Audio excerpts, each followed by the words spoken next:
Hello. আচ্ছা, আমরা গত ক্লাসে কি পড়ছিলাম? গত ক্লাসে আমরা সংকরায়ন নিয়ে পড়ছিলাম। সংকরায়ন কি?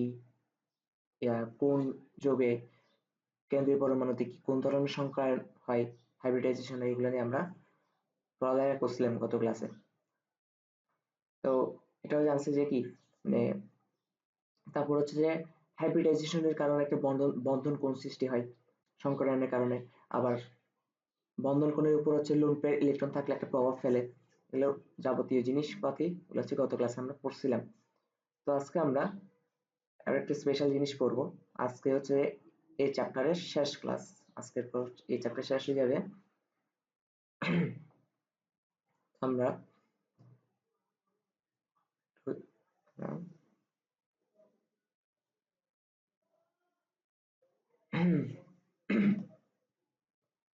আচ্ছা, সংকরায়ন হওয়ার কারণে বা হাইব্রিডাইজেশন হওয়ার কারণে যৌগ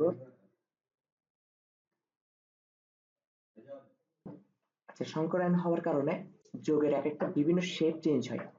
ঠিক আছে? হাইব্রিডাইজেশনের কারণে কি হয়? শেপটা চেঞ্জ হয়। আমি এগুলো আস্তে আস্তে বুঝাবো আস্তে আস্তে। তবে আজকে আমাদের মেইন টপিক হচ্ছে শেপ নিয়ে। তো শেপ নিয়ে তারপর আবার সংকরায়নের ফলে কোন কেন্দ্রীয় পরমাণু যদি আবার লোন পেয়ার ইলেকট্রন থাকে, লোন পেয়ার ইলেকট্রনের উপরও আবার শেপের উপর প্রভাব ফেলে লোন পেয়ার ইলেকট্রন গুলা। এগুলো নিয়ে আজকে হচ্ছে যাবতীয় কথা।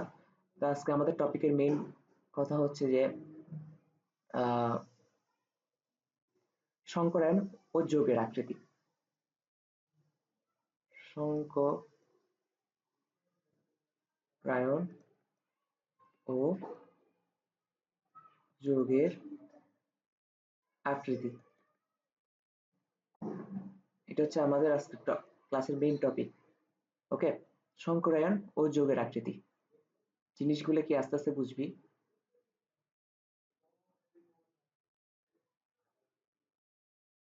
ওকে, তাহলে আমরা কয়েকটা সংকরায়নের নাম বলি। যেমন sp, তারপর হচ্ছে ধর sp2, তারপর ধর sp3।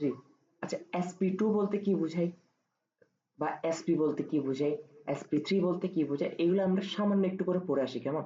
গত ক্লাসটা একটু রিভিউ করি। sp বলতে বুঝাই এটা একটা s অরবিটাল, আর এটা একটা p অরবিটাল ডান বেলাকার। এই দুইটা যোগ হয়ে সমান আকৃতির সমশক্তি সমসংখ্যক অরবিটাল তৈরি করবে। মানে s আর p মিলে ধর দুইটা অরবিটাল তৈরি করবে। যেহেতু s আর p মানে কি দুইটা অরবিটাল না, এটা একটা অরবিটাল এটা একটা অরবিটাল, তারপর সমসংখ্যক অরবিটাল তৈরি করবে। কিন্তু সমসংখ্যক অরবিটাল গুলা দেখতে একই রকম হবে এবং তাদের শক্তি একই রকম হবে। ধর এরপর হচ্ছে এরকম একটা অরবিটাল তৈরি করছে, দুইটা এরকম অরবিটাল তৈরি করছে। এখন কি হলো ব্যাপারটা? এখন ব্যাপারটা হয়ে গেল সমসংখ্যক। এই যে দুইটা অরবিটাল তৈরি করছে, এই দুইটা আবার দেখতে একই রকম, এদের আবার শক্তিও একই, এই দুইটার শক্তিও একই। বুঝতে পারছি? sp2 বলতে কি বোঝায়? sp2 বলতে বোঝায় এটা একটা s অরবিটাল প্লাস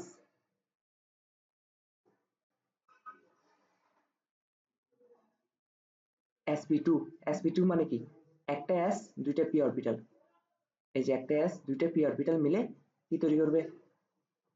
মোট তিনটা অরবিটাল তৈরি করবে, যেহেতু s আর দুইটা p। তার মানে মোট কয়টা অরবিটাল? তিনটা হবে। কিন্তু তিনটা দেখতে একই রকম হবে, তাদের শক্তিও একই রকম হবে। এই যে তিনটা দেখতে একই রকম এবং তাদের শক্তিটাও একই রকম। বুঝতে পারছি? আর কেন সংকরায়ন হয় বা কেন হাইব্রিডাইজেশন হয়? কারণ যখন আচ্ছা, সংকরায়ন কেন হয়? সংকরায়ন কেন হয় বলছিলাম, কারণ হচ্ছে যে যখন এই যে as অরবিটাল, এটা ধর কেন্দ্রীয় পরমাণু। সংকরায়ন কার হয়? কেন্দ্রীয় পরমাণুর হয়, একটা যৌগের কেন্দ্রীয় পরমাণুর হয়। তো কেন্দ্রীয় পরমাণুটা যখন ওর সারাউন্ডিং অ্যাটমের সাথে যুক্ত থাকে, ওই সারাউন্ডিং অ্যাটম যখন হাইড্রোজেনের সাথে যুক্ত, তো ও কেন্দ্রীয় পরমাণুর একবার s অরবিটালের সাথে সারাউন্ডিং অ্যাটম তো সবুজ কালার দিয়ে, সারাউন্ডিং অ্যাটমের s অরবিটালের সাথে যুক্ত।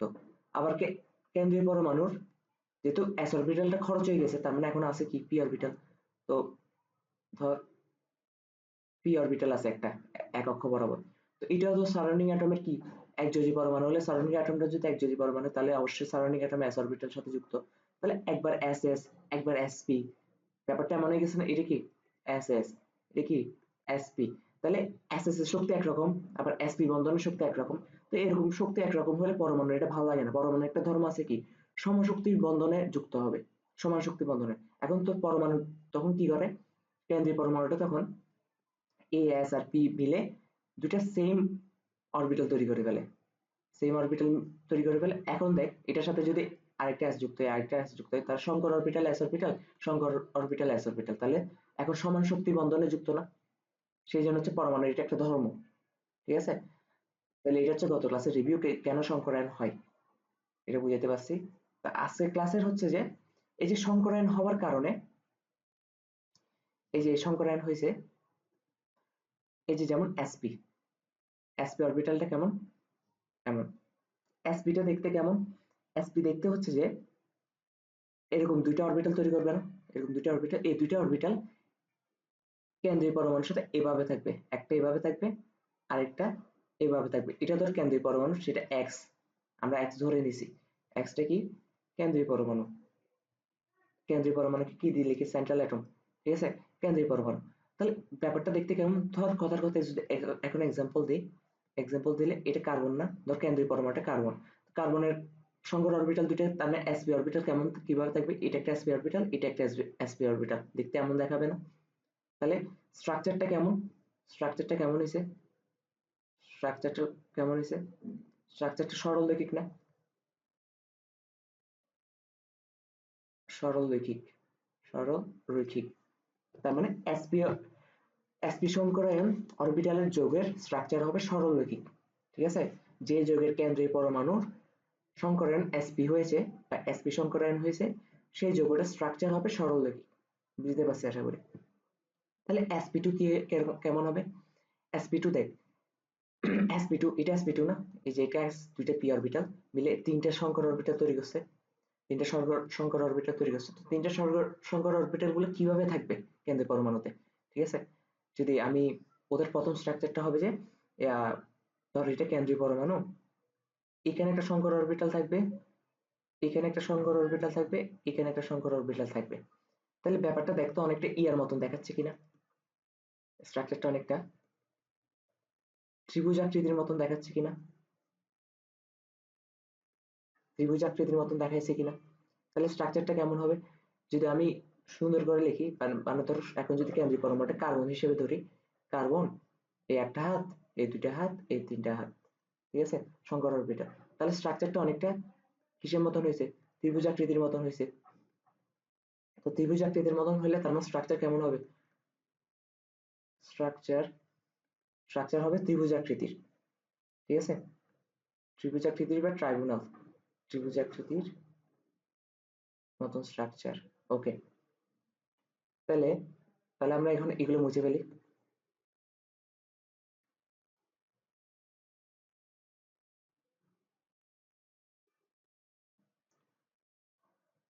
এখন যদি আমরা স্ট্রাকচারটা কেমন দেখাই, স্ট্রাকচারটা হচ্ছে ধর sp3, sp3 মানে কি তিনটা পি অরবিটাল একটা s অরবিটাল, মানে মোট চারটা সংকর অরবিটাল তৈরি হবে। তো চারটা সংকর অরবিটাল কিভাবে থাকে sp3 তে, sp3 হলে তখন থাকে যে ধর এটা x কেন্দ্রীয় পরমাণু, এখানে একটা অরবিটাল থাকবে সংকর অরবিটাল, এখানে তিনটা থাকবে, এখানে কি থাকবে তিনটা থাকবে, তিনটা থাকবে। এই স্ট্রাকচারটাকে চতুর্ভুজ বলতে পারবি না। চতুর্ভুজ হলে কেমন হতো, চতুর্ভুজ হলে তো এমন হতো যে এখানে একটা, এখানে একটা, এখানে একটা, এখানে একটা, এরকম হলে চতুর্ভুজ হতো, এই যে চতুর্ভুজ। ঠিক আছে, এটা হলে চতুর্ভুজ, কিন্তু এই স্ট্রাকচারটা কিন্তু চতুর্ভুজ না। ঠিক আছে, এই স্ট্রাকচারটা কি চতুর্ভুজ না। ওকে, তাহলে এই স্ট্রাকচারটা কি, এই স্ট্রাকচারটা হচ্ছে যে এই যে এরকম একটা স্ট্রাকচার দেখা যায়,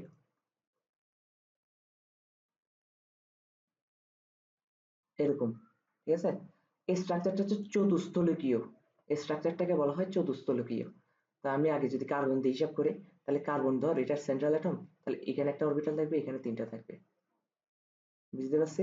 তাহলে এটা স্ট্রাকচার কেমন হবে, এটা স্ট্রাকচার হচ্ছে চতুস্থলকীয়। চতুস্থলকীয় স্ট্রাকচারটা কেমন, এটা আসলে বাংলা কথা, চতুস্থলকীয়, চতুস্থলকীয় মানে হচ্ছে যে ওর প্রতিটা তলই ত্রিভুজ তৈরি করবে। চারটা তলে ত্রিভুজ তৈরি করবে, এখানে একটা তল, ওখানে একটা তল, এখানে একটা তল, মোট কথা চারটা তল ত্রিভুজ তৈরি করবে। মোট কথা চতুর্থলকী মানে চতুর্ভুজ না, ঠিক আছে? তাহলে বুঝাতে পারছি আশা করি। এসপি হলে কেমন স্ট্রাকচার হবে, এসপি2 হলে কেমন স্ট্রাকচার হবে, এসপি3 হলে কেমন স্ট্রাকচার হবে, ঠিক আছে?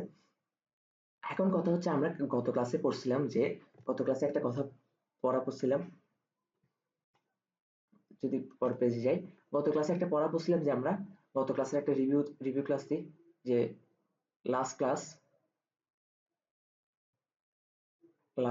ক্লাসে একটা রিভিউ দিছিলাম, যে লাস্ট ক্লাসে কি পড়ছিলাম, লাস্ট ক্লাসে পড়ছিলাম যে যদি কোনো কারণে এলপি থাকে, মানে লোন পেয়ার ইলেকট্রন থাকে, লোন পেয়ার ইলেকট্রন যত বেশি হবে, তার বন্ডিং অ্যাঙ্গেলটা ছোট হয়ে যাবে, ঠিক আছে?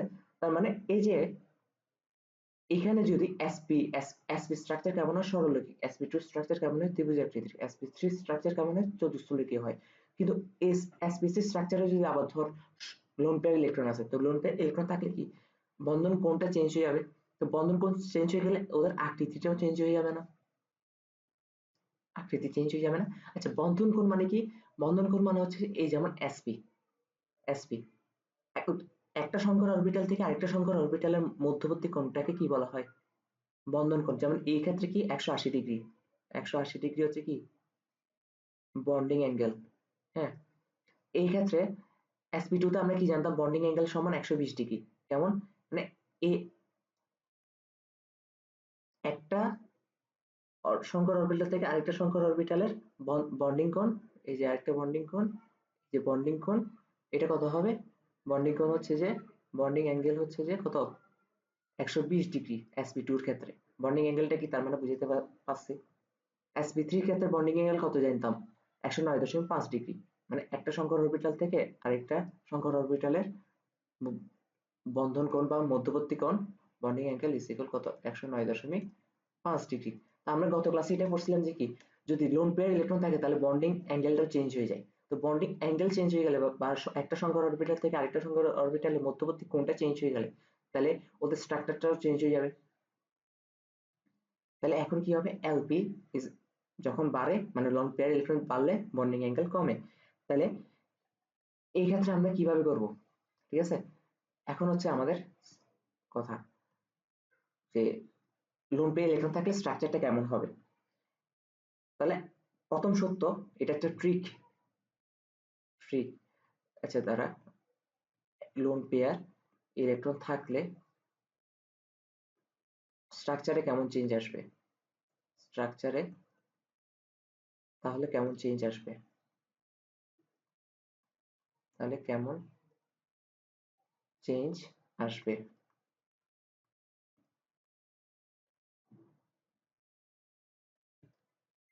ঠিক আছে? তাহলে লোন পেয়ার ইলেকট্রন থাকলে স্ট্রাকচারে কেমন চেঞ্জ আসবে। ওকে, এটার আনসারটা দিই। এটা ট্রিক ট্রিক হচ্ছে কি, একটি লোন পেয়ারের জন্য একটি লুপ বাদ যাবে, ঠিক আছে?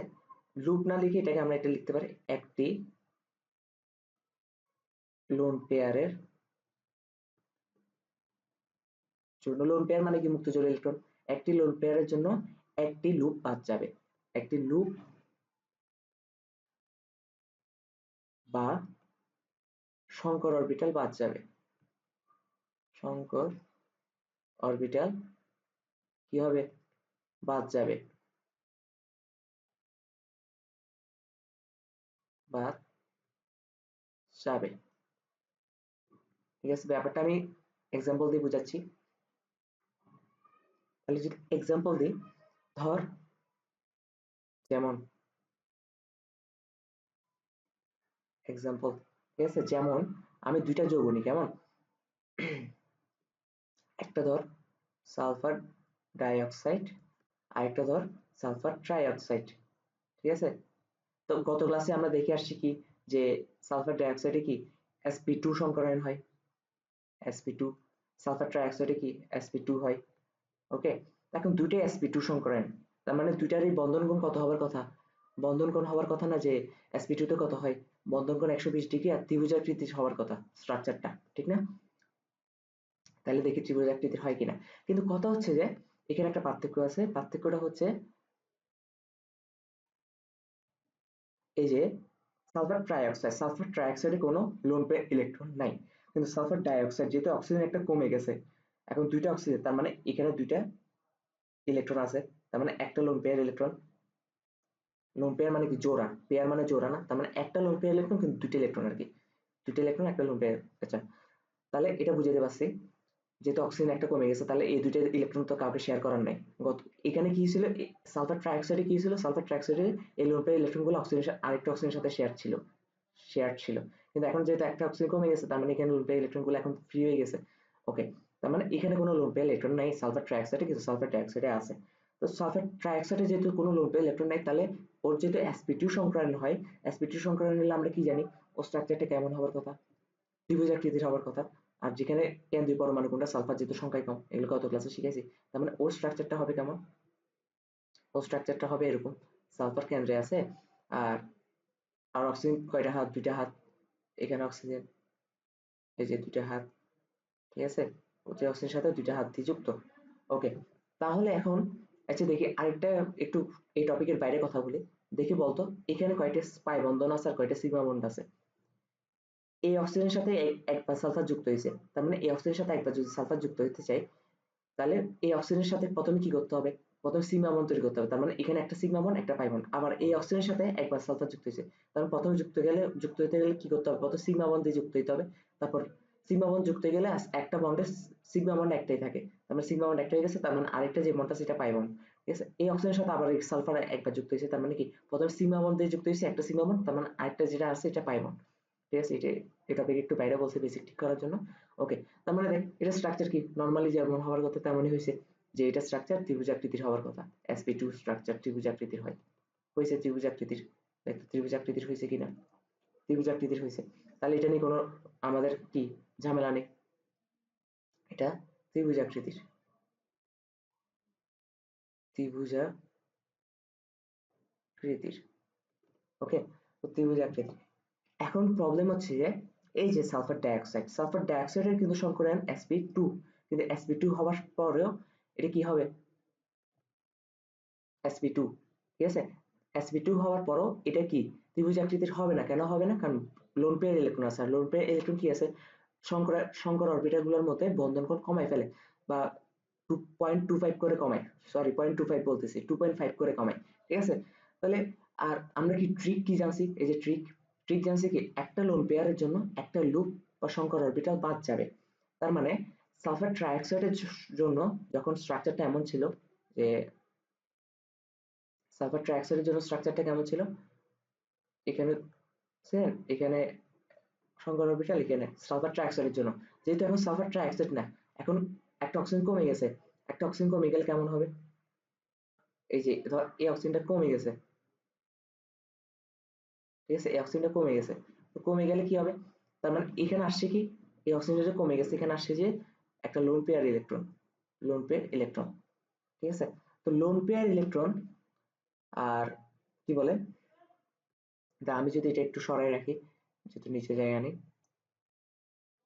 ওকে, আচ্ছা, লোন পেয়ার ইলেকট্রন আর এখানে বন্ডিং ইলেকট্রন আছে না, এই যে অক্সিজেন, এই যে বন্ডিং ইলেকট্রন আছে না, একটা অরবিটাল একটা করে ইলেকট্রন দিতে পারে, এইখানে সালফার থেকে একটা আসে, এখান থেকে অক্সিজেন একটা আসে, এই বন্ডিং এ আবার সালফার থেকে একটা আসে, অক্সিজেন থেকে একটা আসে, ঠিক আছে।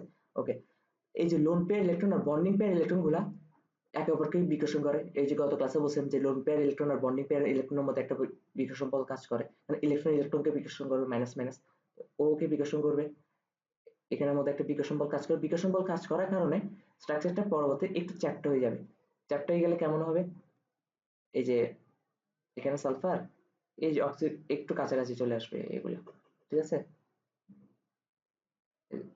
ওকে, আর এখানে কি ছিল, এখানে লোন পেয়ার ইলেকট্রন ছিল, এই শেপটাকে বলা হয় ব্যান্ড শেপ, এটাকে কি বলা হয়, ব্যান্ড শেপ।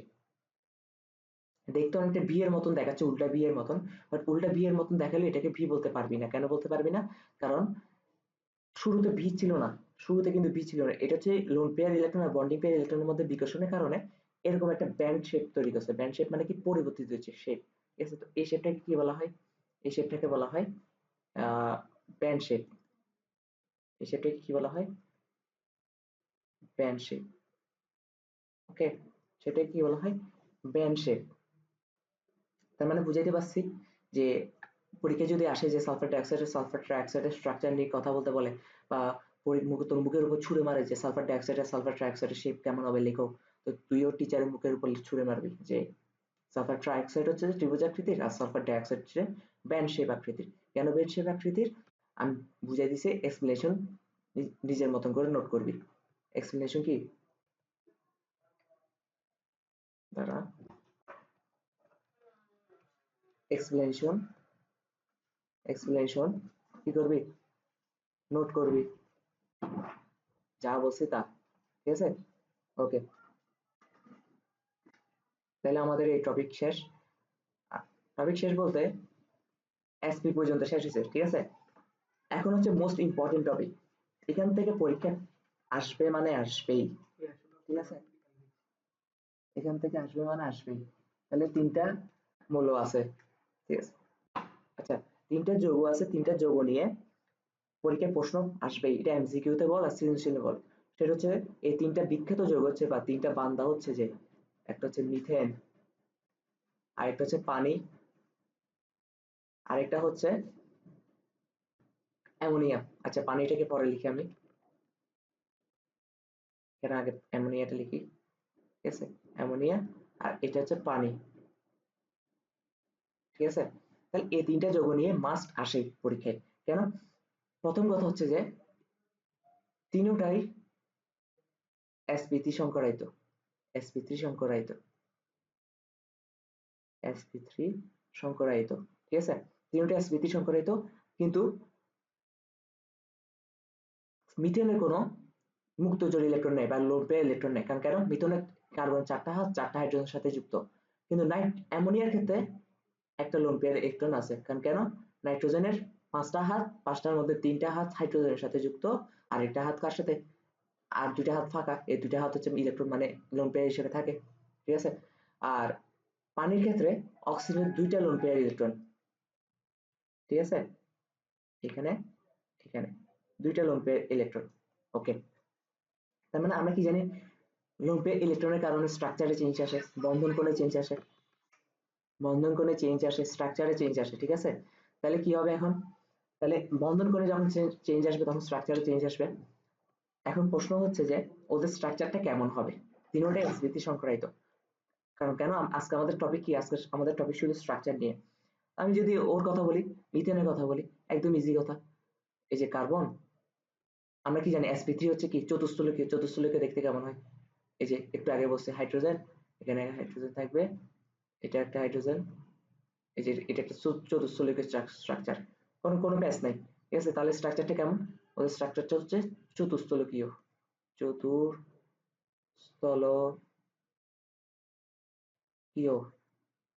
ঠিক আছে, চতুস্থলকীয়। হুম, এটা নিয়ে আমাদের কোনো প্যাচ নাই। এখন হচ্ছে যে অ্যামোনিয়াতে আসি। অ্যামোনিয়াতে কি জানি? অ্যামোনিয়াতে জানি যে ওর একটা লোন পেয়ার ইলেকট্রন আছে, তো লোন পেয়ার ইলেকট্রনের কারণে কি হয়? বন্ধন কোণ কমে যায়, 2.5 করে, একটা লোন পেয়ার ইলেকট্রন থাকলে 2.5 করে কমবে। আর স্ট্রাকচারের ক্ষেত্রে কি জানি একটা ট্রিক শিখাইছি, ট্রিকটা হচ্ছে একটা লোন পেয়ার ইলেকট্রন থাকলে একটা লুপ কমে যাবে। তার মানে এখানে লুপ, sp3 স্ট্রাকচার তো নরমালি চতুস্থলকী হওয়ার কথা, কিন্তু একটা লুপ কমে যাবে। লুপ কমে গেছে মানে কি? ধর এখানে কেন্দ্রীয় পরমাণু নাইট্রোজেন, ধর উপরের লুপটা কমাই দিছি, হুম, এই যে উপরের লুপটা কমাই দিছি, ঠিক আছে। তো উপরের লুপে তো একটা, দ্বারা আমি যদি এটা একটু উপরে নিয়ে আসি, একটু উপরে নিয়ে যাই, হ্যাঁ, এখন নাইট্রোজেনের এইখানে যে একটা হাত ফাঁকা ছিল, এই হাতে শুধু হাইড্রোজেন যুক্ত নেই, কিন্তু মুক্ত জোড় ইলেকট্রন তো আছে।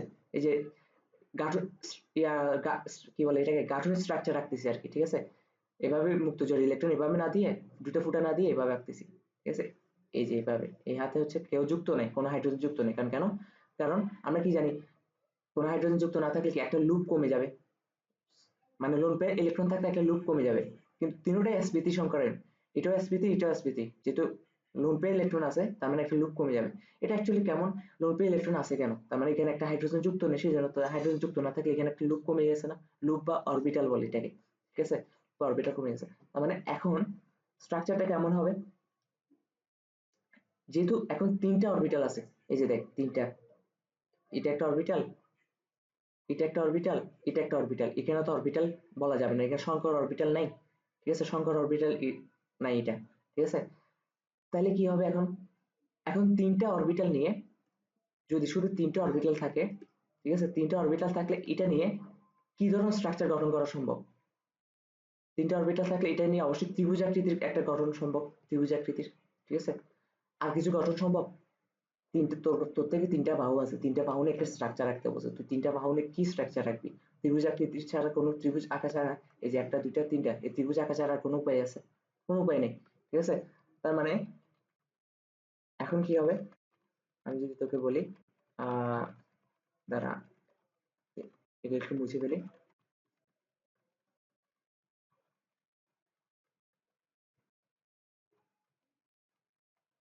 ওকে, তাহলে তিনটা স্ট্রাকচার, এই তিনটা অরবিটাল নিয়ে ত্রিভুজ আকৃতি সম্ভব। তাহলে এটাকে, এই স্ট্রাকচারটাকে বলা হয় ত্রিভুজ আকৃতির, ত্রিভুজ আকৃতির, আর উপরে যে একটা বাহু আছে না, এটা দেখতে অনেকটা পিরামিডের মতো, তাহলে কি হবে, ত্রিভুজ আকৃতির পিরামিড, ত্রিভুজ আকৃতির পিরামিড, বুঝতে পারছি। তার মানে অ্যামোনিয়াও কিন্তু sp3 সংকরায়ন হয়েছে, মিথেনও কিন্তু কার্বনের sp3 সংকরায়ন হয়েছে, কিন্তু মিথেনের স্ট্রাকচার হচ্ছে চতুস্থলিকীয়, আর অ্যামোনিয়ার স্ট্রাকচার হচ্ছে কি, অ্যামোনিয়ার স্ট্রাকচার হচ্ছে যে ত্রিভুজ আকৃতির পিরামিড। একদম ইজি কথা, মোট কথা হচ্ছে যে, যে তিনটা অরবিটাল বাকি থাকবে, মানে একটা যেহেতু লুপ কমে যাবে, অরবিটাল কমে যাবে, বাকি যেটা থাকে ওই ওগুলাকে নিয়ে কি ধরনের স্ট্রাকচার তৈরি করা হয়, এটা প্রথমে আমরা ভাববো। যেমন তিনটা বাকি ছিল, তিনটাকে নিয়ে অবশ্যই ত্রিভুজ গঠন করা সম্ভব, তার মানে ত্রিভুজ আকৃতি। আর যেটা লোন পেয়ারে থাকে, লোন পেয়ারে থাকে এটা অনেকটা পিরামিডের মতন থাকে, পিরামিডের মতন থাকে, তাহলে কেমন হবে, ত্রিভুজ আকৃতির পিরামিড। শেষ। sp3 ক্ষেত্রে কেমন হবে, ঠিক সেম ট্রিক কেন খাটাবো আমরা, সেম ট্রিক, যেহেতু দুইটা লোন পেয়ার আছে, তার মানে দুইটা অরবিটাল কমে যাবে, সংকর অরবিটাল। কেন্দ্রীয় পরমাণু কোনটা, কেন্দ্রীয় পরমাণু অবশ্যই অক্সিজেন, এই যে অক্সিজেন, ঠিক আছে।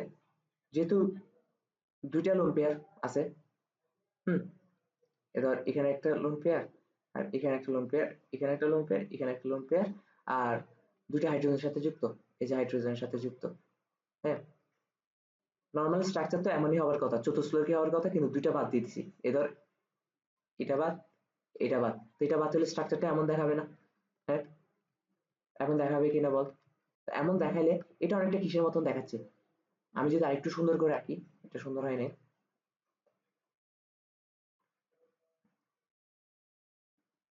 এখানে কেমন দেখাবে, এখানে হচ্ছে হাইড্রোজেন, এখানে একটা হাইড্রোজেন, তাহলে স্ট্রাকচারটা অনেকটা ভি এর মতন দেখাচ্ছে না, উল্টা ভি, তার মানে এটা স্ট্রাকচার হচ্ছে ভি শেপ, এটা স্ট্রাকচার কি, এটা স্ট্রাকচার হচ্ছে যে ভি শেপ। এই তিনটার ক্ষেত্রে আমি যেভাবে ব্যাখ্যা দিছি এভাবে ব্যাখ্যা দিলেই হয়ে যাবে, আর কিছু লাগবে না, ঠিক আছে। এই তিনটার গঠন পরীক্ষায় আসে, ঠিক আছে, পরীক্ষায় আসে এই তিনটার গঠন, বুঝতে পারছি আশা করি, ঠিক আছে। তাও আমার ব্যাখ্যাগুলো কি খাতায় লিখে রাখবি। তাহলে এখন এটা গেল, ওকে, আমরা যদি পেজ বাড়াই, তারপর হচ্ছে কি, তারপর হচ্ছে এবার একটু কঠিনের দিকে যাই আমরা, কেমন, কঠিনের দিকে কেমন যাই, sp, sp2, sp3 একটু কেস, এখন হচ্ছে ডি অরবিটালও যুক্ত করি, ডি সহ স্ট্রাকচার কেমন হবে। তো ডি স্টার যদি কয়েকটা আমাদের ইন্টার বই যতটুকু পর্যন্ত আছে ওটুকু পর্যন্তই পড়বো আমরা। প্রথম কথা হচ্ছে sp3d, তারপর হচ্ছে sp3d2,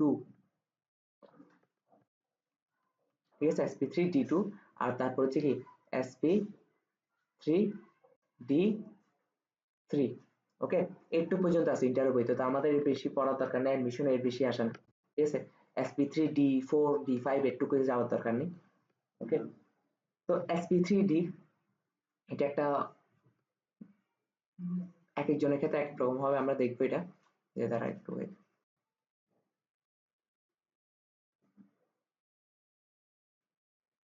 একটা sp3d বক্স করে দিই তাহলে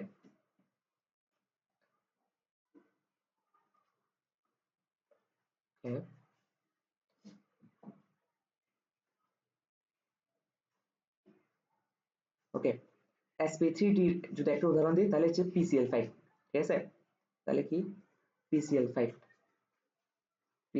একটা হচ্ছে এক্সাম্পল pcl5 এ কি হয় sp3d হয় এখন তুই বলতে পারবি যে pcl5 এ যে sp3d হয় মানে কেন্দ্রীয় পরমাণু এটা কেমনে জানি গত ক্লাসে শিখাইছি সবগুলো একদম প্র্যাকটিস করে করে শিখাইছি তুই এখন এটা নিয়ে প্রশ্ন করলে হবে না ঠিক আছে তাহলে sp3d2 কি হবে এটাও sf6 একটা এক্সাম্পল সালফার হেক্সাফ্লোরাইড তারপর হচ্ছে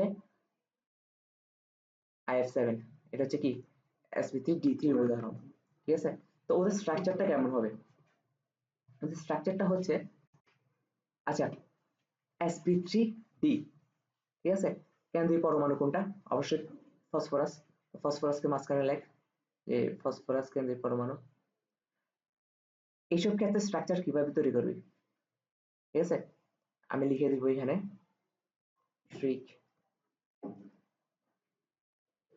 ট্রিকটা কেমনে তৈরি করবি মোট কয়টা অরবিটাল sp3d তে মোট কয়টা অরবিটাল ঠিক আছে মোট 5টা অরবিটাল তাই না 5টা সংকর অরবিটাল একটা s 3টা p একটা d তার মানে মোট কত হয়েছে 5টা এই 5টা মিলেই তো 5টা সংকর অরবিটাল তৈরি করবে সমসংখ্যক তার মানে সংকর অরবিটাল যতটা ঠিক আছে সংকর অরবিটাল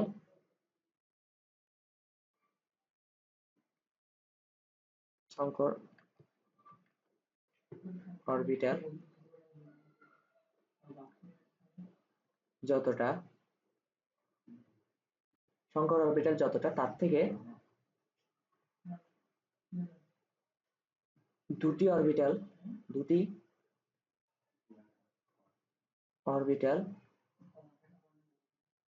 পিরামিড তৈরি করবে পিরামিড হিসেবে উপরে আর নিচে থাকবে পিরামিড হিসেবে উপরে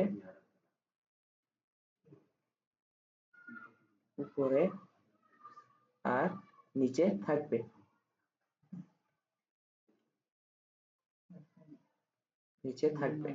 ওকে নিচে থাকবে বাকি অবশিষ্ট অরবিটাল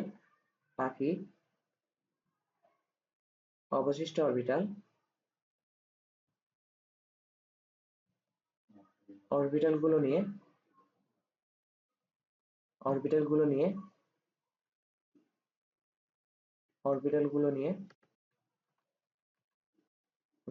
নিয়ে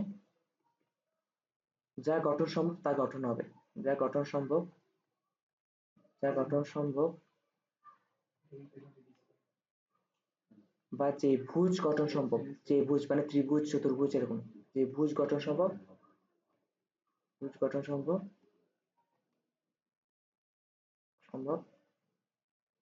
তা গঠন হবে ঠিক আছে পিরামিড গুলা দুটি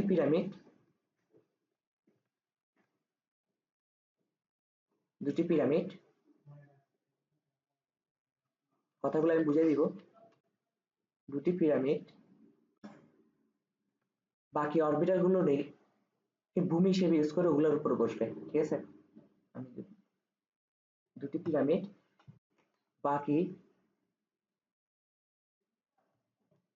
বাকি অরবিটাল গুলো নিয়ে গঠিত ভুজের উপর বাকি অরবিটাল গুলোকে নিয়ে গঠিত ভুজের উপর গঠিত ভুজকে ভূমি হিসেবে ব্যবহার করে এর উপর নিচে বসবে ভূমি হিসেবে ব্যবহার করে এর উপরে আর নিচে বসবে ভূমি হিসেবে ব্যবহার করে এর উপরে আর নিচে বসবে এর উপর আর নিচে বসবে ওকে তাহলে আমি এখন আমার কথাটা বুঝিয়ে দিচ্ছি তাহলে কি হয়েছে sp3 এখানে সংকর অরবিটাল কয়টা সংকর অরবিটাল হচ্ছে যে 5টা, তাই তো? 5টা সংখ্যার অরবিটাল, ডি একটা, পি 3টা, মানে 4টা, এস সহ 5টা। তো 5টার মধ্যে 2টা পিরামিড হিসেবে বসবে উপর আর নিচে। এই যে একটা এখানে, একটা এখানে, এই 2টা পিরামিড হিসেবে বসছে। তুই ধরে নিবি পিরামিড হিসেবে বসছে, এদের স্ট্রাকচারটা পিরামিডের মতো। ওকে, বাকি আছে কয়টা? 5টার মধ্যে আর 3টা। 3টা নিয়ে কি গঠন সম্ভব? ত্রিভুজ গঠন সম্ভব। আর কিছু গঠন সম্ভব না। তার মানে 3টা নিয়ে ত্রিভুজ গঠন সম্ভব। তো 3টা ত্রিভুজ এঁকে দে, মানে এই যে ত্রিভুজ, ঠিক আছে? তাহলে ব্যাপারটা কেমন হয়েছে এখন? হচ্ছে সিএল 5টা আছে না, ক্লোরিন 5টা যুক্ত করে দেয়। ক্লোরিন 5টা যুক্ত করে দিলে কেমন হবে? এখানে ক্লোরিন, এখানে ক্লোরিন, এখানে ক্লোরিন, এখানে ক্লোরিন, এখানে ক্লোরিন। তা এখন কেমন হয়েছে ব্যাপারটা? তার মানে প্রথম 2টা কি হিসেবে বসে যাবে? পিরামিড হিসেবে বসে যাবে। হুম। আর এখানে কি স্ট্রাকচার তৈরি হবে? এখানে হচ্ছে ত্রিভুজ আকৃতির স্ট্রাকচার তৈরি হবে। বাকি অরবিটাল গুলো নিয়ে, বাকি অরবিটাল আছে কয়টা? 3টা। তো 3টা নিয়ে কি সম্ভব? ত্রিভুজ, ত্রিভুজ সম্ভব। এই যে দেখ, ত্রিভুজ হয়েছে কিনা। হ্যাঁ। আর এই ত্রিভুজটাকে এই 2টা পিরামিড ভূমি হিসেবে ইউজ করে। ভূমি হিসেবে ইউজ করে মানে কি, এখানে তো 2D স্ট্রাকচার রাখতেছি, এটা 3D স্ট্রাকচার হবে। মানে ত্রিভুজটা আসলে শোয়া থাকবে, শোয়া, মানে শোয়া আছে, বুঝছস তো? 3D স্ট্রাকচার কেমন হবে? শোয়া আছে। তো ভূমি হিসেবে ইউজ করে ওই শোয়ার উপর কি 2টা পিরামিড বসবে, মানে ক্লোরিন, মানে এই দুইটা হাত, এই 2টা সংকর অরবিটাল কিভাবে বসবে? পিরামিড হিসেবে বসবে। তাহলে এটা স্ট্রাকচারটার নাম কি দিবি? ঠিক আছে, আমি যদি এটা একটু নিচে নিয়ে যাই, একটু ওয়েট, নিচে নিয়ে যাই এখানে।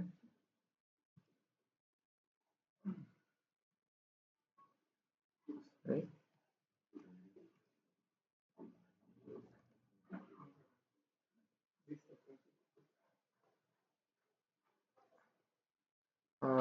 দাঁড়া,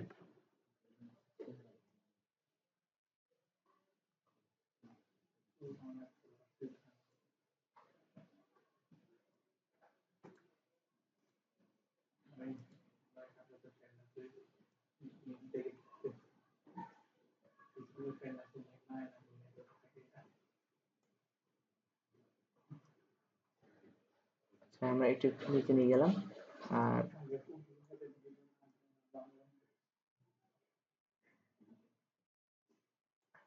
ঠিক আছে, আচ্ছা, তাহলে এখন এটার নামটা লিখে আমি, এই যে PCl5, এটা কি স্ট্রাকচার হবে? স্ট্রাকচার নিয়ে তোর কোনো মাথা ঘামাইতে হবে না। তুই যেটা চোখে দেখতেছিস এটাই তার স্ট্রাকচার। স্ট্রাকচারটা কি? স্ট্রাকচারটা হচ্ছে যে আহ একটা ত্রিভুজ দেখতেছস আর 2টা পিরামিড দেখতেছস, তাই না?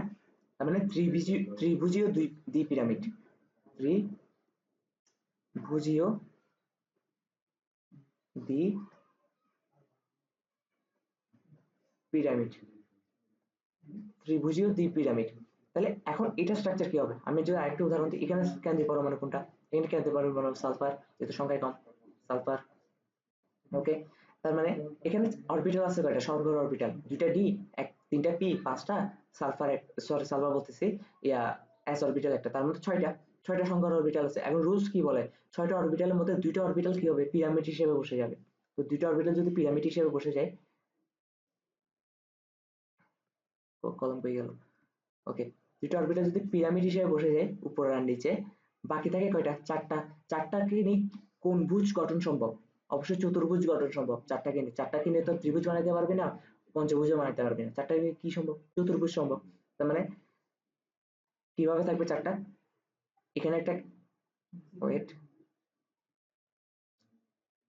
এখানে হচ্ছে সারাউন্ডিং একটা ফ্লোরিন একটা, এখানে একটা ফ্লোরিন একটা, তার মানে এখানে একটা ফ্লোরিন থাকবে, এখানে একটা ফ্লোরিন থাকবে। এখন দেখতো চতুর্ভুজ গঠন সম্ভব কিনা। গঠনটা হবে এরকম যে এইভাবে, এই যে, ওকে, দেখ তো ইয়ে হয়েছে কিনা, চতুর্ভুজ হয়েছে কিনা। এখানে ফ্লোরিন, এখানে ফ্লোরিন, হ্যাঁ, চতুর্ভুজ হয়েছে কিনা দেখ। চতুর্ভুজ হয়েছে, চতুর্ভুজ হয়েছে।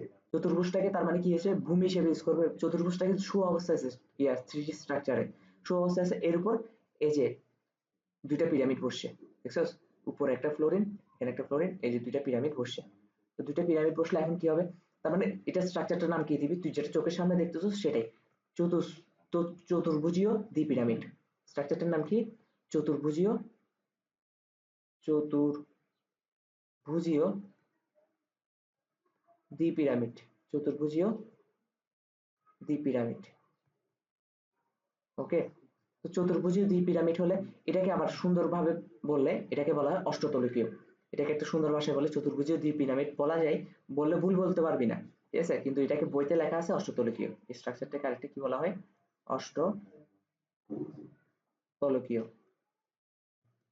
ওকে, এবার হচ্ছে sp3d3, আবারও সেম সেম জিনিস কর এস, কিন্তু এখানে সংকর অরবিটাল আছে কয়টা? পাঁচটা, সরি পাঁচটা বলতেছি, সাতটা। ঠিক আছে, তো সাতটা থাকলে সাতটার মধ্যে দুইটা কি হিসেবে বসবে? দুইটা বসবে পিরামিড হিসেবে, বাকি থাকে কয়টা? পাঁচটা। পাঁচটাকে নিয়ে কি কি গঠন সম্ভব? অবশ্যই পঞ্চভুজ গঠন সম্ভব। পঞ্চভুজ কিভাবে আঁকতে হয়? এখানে সালফার কেন দিছি? এটা আই হবে, ঠিক আছে, আই।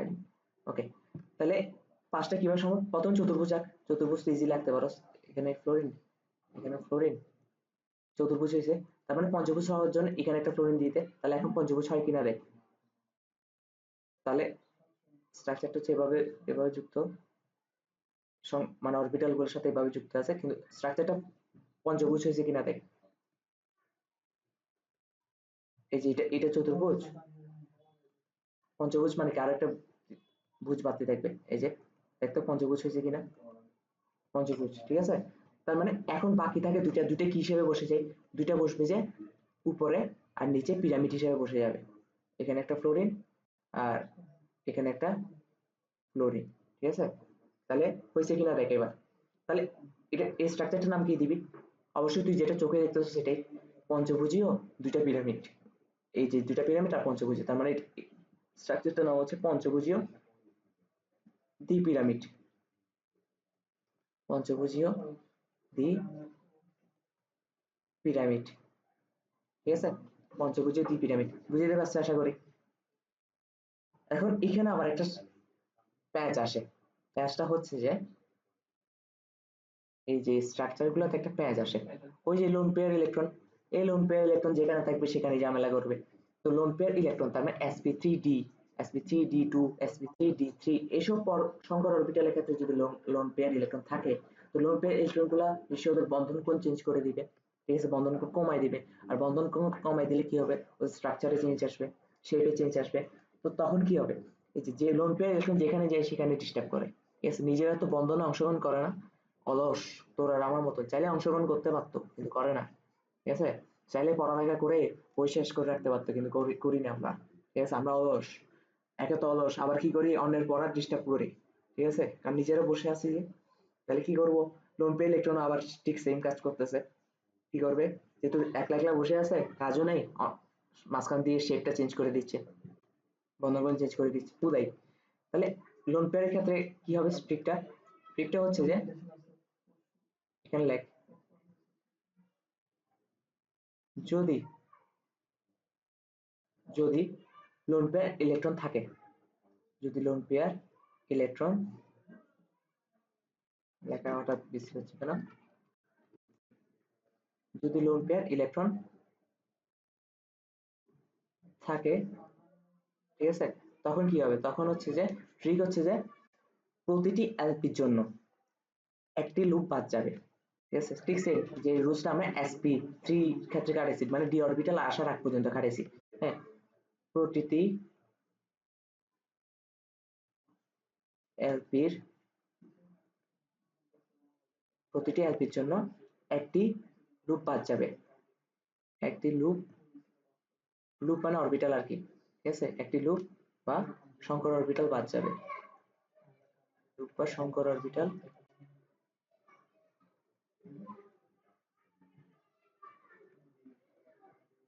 বাদ যাবে, ঠিক আছে, একটি লুপ বা শঙ্কর অরবিটাল বাদ যাবে। এবং বেসমেন্ট যদি ত্রিভুজের ত্রিভুজ হয় তাহলে তা পরিবর্তিত হয়ে সিমেট্রি তৈরি করবে। ত্রিভুজ না এটা অ্যাকচুয়ালি, আমি বলি। এবং বেসমেন্ট, বেসমেন্ট মানে কি? ভূমি, ঠিক আছে। ওই যে এতক্ষণ ত্রিভুজ চতুর্ভুজ পঞ্চভুজ যারা তৈরি করছে পাঁচটা অরবিটাল নিয়ে, ওদের একটা স্টেজ আসবে বেসমেন্ট, মানে হচ্ছে ভূমি। ভূমিটা যদি বিজোড় হয়, বিজোড় হয় মানে বিজোড় বাহুনিত হয়, ঠিক আছে, বিজোড় হয়, তাহলে তাহলে কি হবে? তাহলে তা পরিবর্তিত হয়ে সিমেট্রি তৈরি করবে, তাহলে তার পরিবর্তিত হয়ে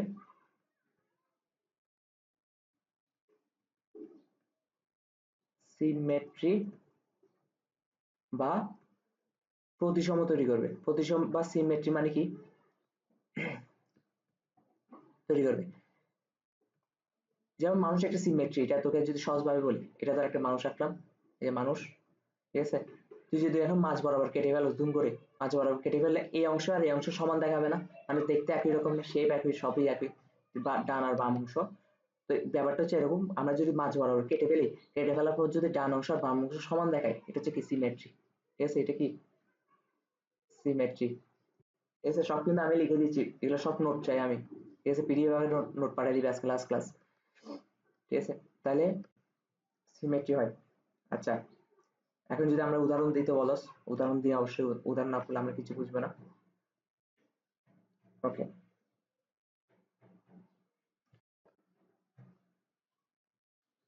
উদাহরণ না, উদাহরণ একটু পরে যাই। ঠিক আছে, আমরা একটা কাজ করি,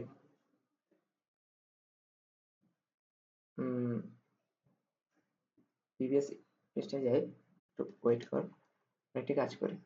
এইখানে তো স্ট্রাকচারে চেঞ্জ আসবে, তাই না? মানে মোট কথা হচ্ছে যে, মানে এদের যদি লোন পে লেটন থাকতো তাহলে এদের স্ট্রাকচারটা কেমন হতো, তো আমরা ওদেরকে কপি করে এক জায়গায় নিয়ে যাই, জাস্ট ওদের স্ট্রাকচারটা চেঞ্জ করে দিব।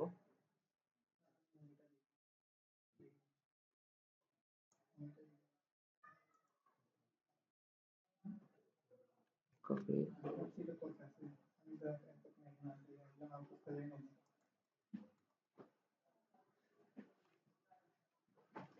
আচ্ছা তারা কপি,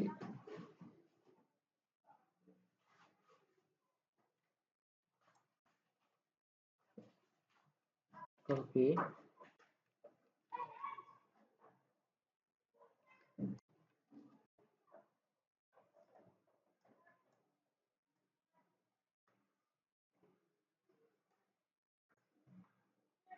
আবার হয়ে গেল তোর।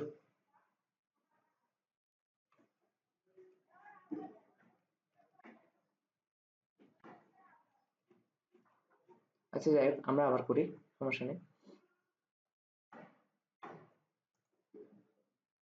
তাহলে এখন কি হবে দেখ, যদি, তার মানে প্রতিটা লোন পেয়ারের জন্য কি হয়, প্রতিটা লোন পেয়ারের জন্য লুপ একটা করে কমবে, আর বেসমেন্টে যদি বিজোড় হয়, বিজোড় হলে এটা কি হবে, এমন ভাবে চেঞ্জ হবে যেন, মানে কি বলে এটাকে, যেন প্রতিসম হয়। ঠিক আছে, তাহলে আমরা প্রথমে sp3d এর ক্ষেত্রে দেখি।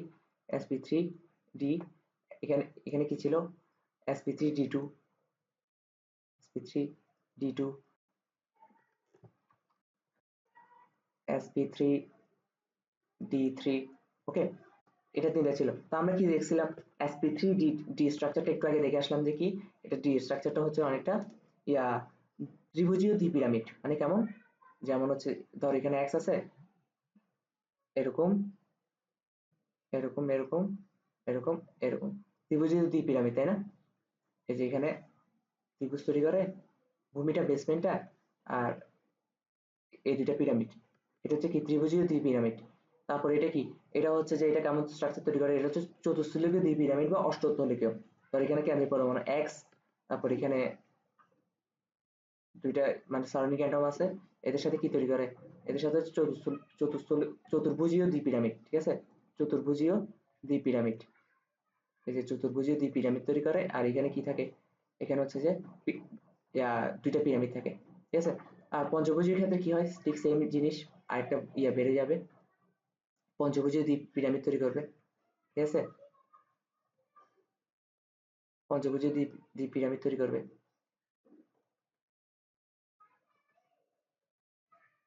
ওকে, পঞ্চভুজীয় দ্বি পিরামিড তৈরি করবে, তাই তো? এটাকে কি বলা হয়, এটাকে আমরা নাম দিছিলাম যে ত্রিভুজীয় দ্বি পিরামিড, এগুলো আবার লিখতেছি কারণ আছে। ঠিক আছে,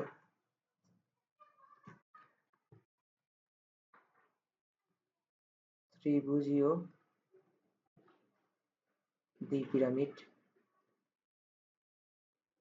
ঠিক আছে, তারপর হচ্ছে কি, এটাকে কি নাম দিছিলাম, অষ্টতলকীয়, অষ্টতলকীয়। তারপর এটাকে কি নাম দিছিলাম, এটাকে নাম দিছিলাম যে পঞ্চভুজীয় দ্বি পিরামিড, পঞ্চভুজীয় পঞ্চভুজীয় দ্বি পিরামিড, ঠিক আছে, পঞ্চভুজীয় দ্বি পিরামিড। ওকে, এখন হচ্ছে লোন পেয়ার ইলেকট্রন থাকলে কি হবে, না থাকলে কি হবে, ঠিক আছে। না থাকলে কি হবে, এটা তো স্ট্রাকচার, থাকলে কি হবে, চেঞ্জ হবে। তার মানে আমাদের কি করতে হবে, প্রথম কথা হচ্ছে আমরা ধরে নিই লোন পেয়ার ইলেকট্রন একটা আছে, একটা থাকলে sp3d এর ক্ষেত্রে কি চেঞ্জ আসবে, একটা লুপ কমে যাবে, ঠিক আছে। তাহলে প্রথম স্টেপে কি হবে, একটা লুপ কমে ফেলি, ঠিক আছে।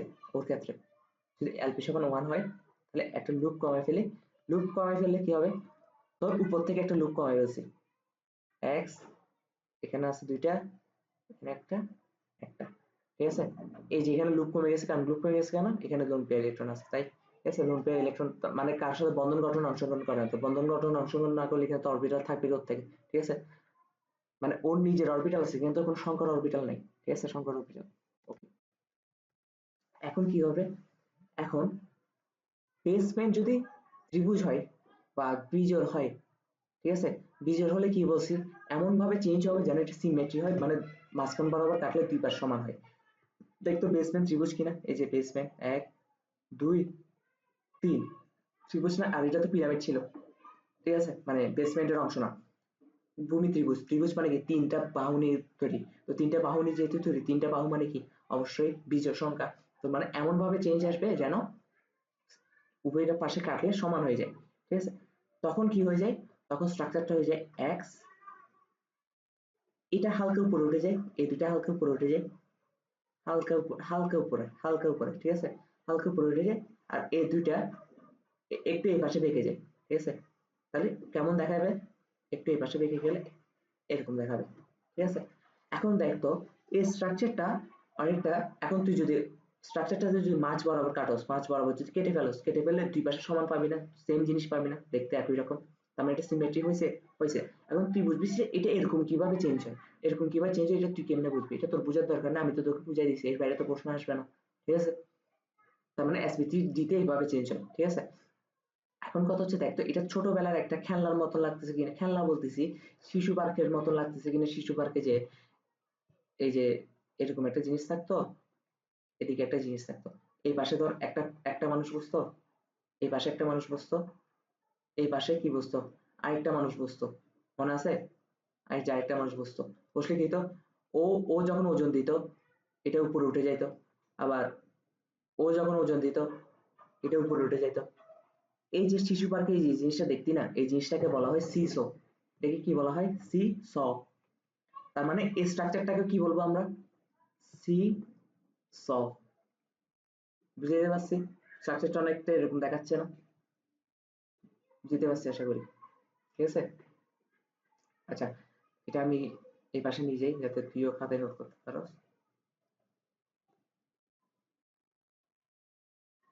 স্ট্রাকচারটা অনেকটা এমন দেখে, ঠিক আছে।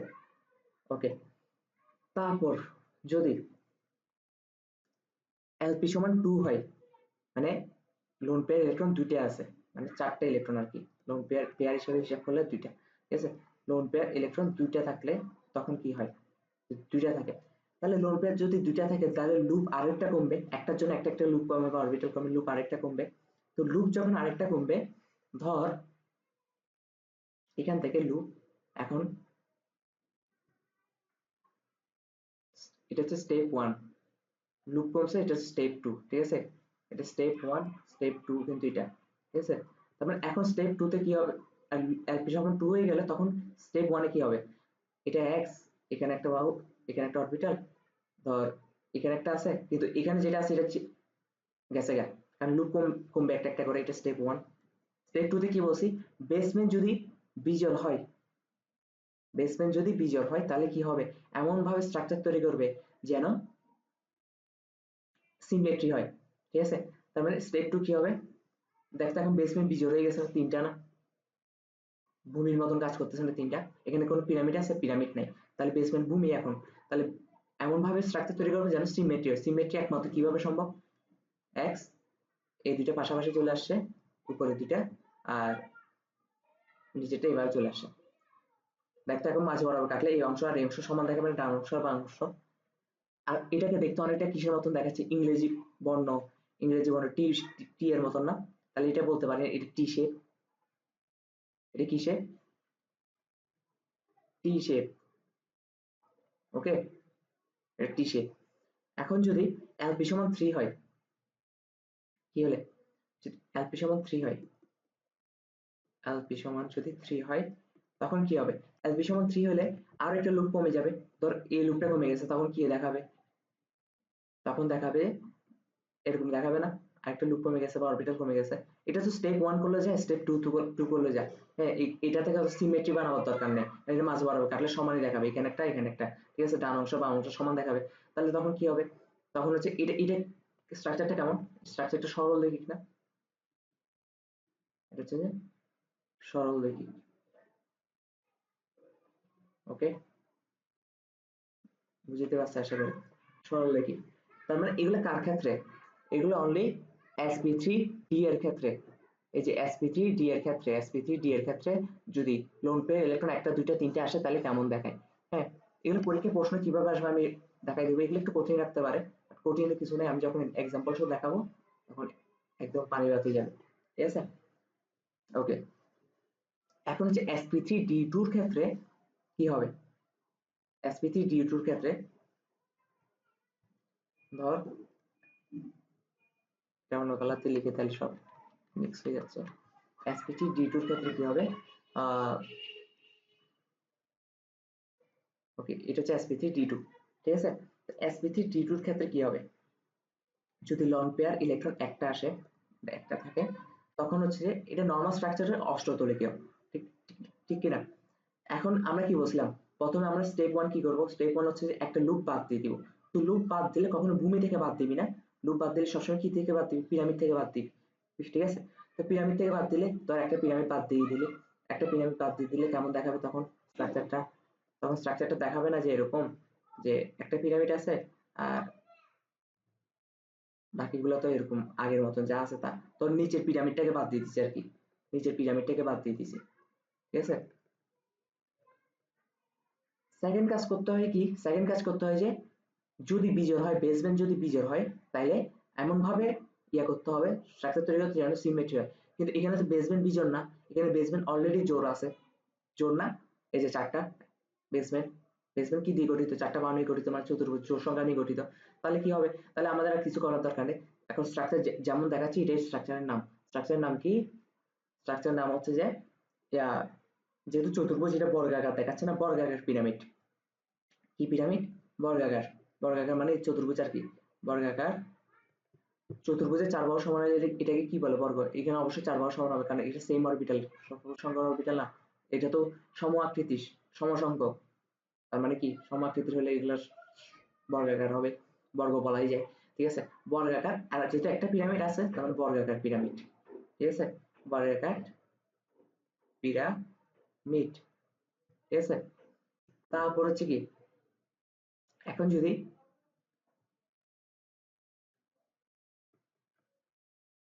আচ্ছা এখানে আমি স্টেপটা লিখে দিই, স্টেপটা লিখে দিলে তোর মনে থাকবে। স্টেপটা হচ্ছে যে স্টেপ 1 গেছে, স্টেপ 2 করা লাগেনি, স্টেপ 2 আমরা জায়গা নিয়ে কিপটামি না করে একেবারে এটা নিচে লিখে দিই স্টেপ, ঠিক আছে। স্টেপ 2 তে যাওয়া লাগেনি, স্টেপ 2 তে যায়নি, কারণ বেসমেন্ট জোড়, জোড় বাহু নিয়ে গঠিত। বুঝতে পারছি আশা করি, ঠিক আছে। গঠিতটা এখানে না লিখে নাহলে ওটার জায়গায় চলে যাবে, নিচে লিখে দিই জোড় বাহু নিয়ে গঠিত। ওকে, তাহলে এখন হচ্ছে আমরা যাব কোথায়?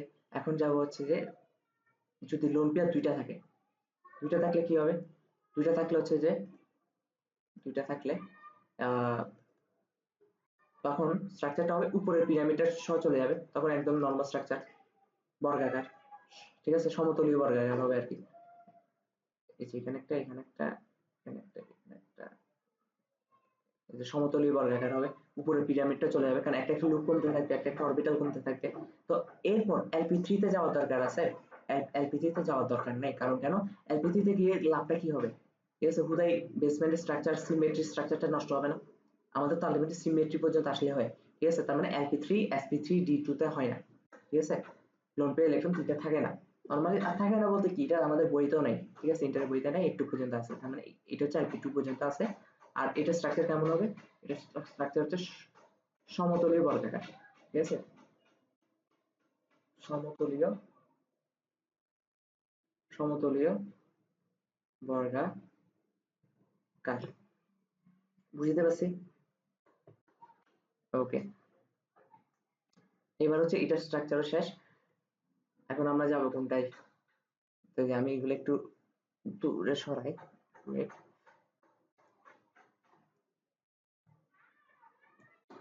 এই পাশে নিয়ে আসি,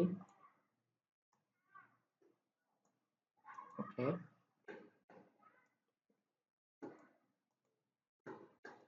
এটাকে একটু করে নিয়ে, তাহলে আমাদের এখন আসতে হবে কি sp3d3 তে, ঠিক আছে, sp3d3 তে, ওকে, sp3d নরমাল স্ট্রাকচার কি, নরমাল স্ট্রাকচার হচ্ছে যে,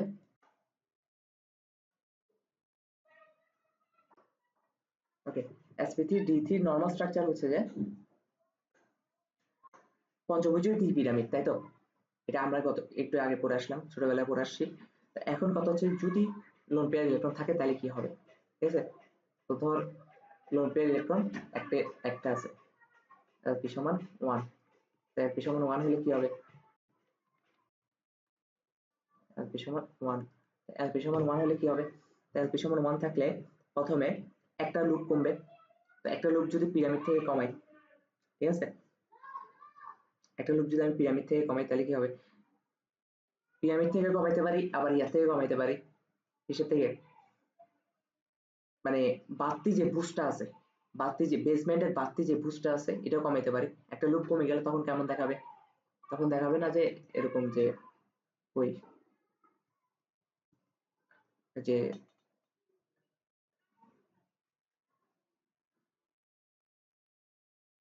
সরি,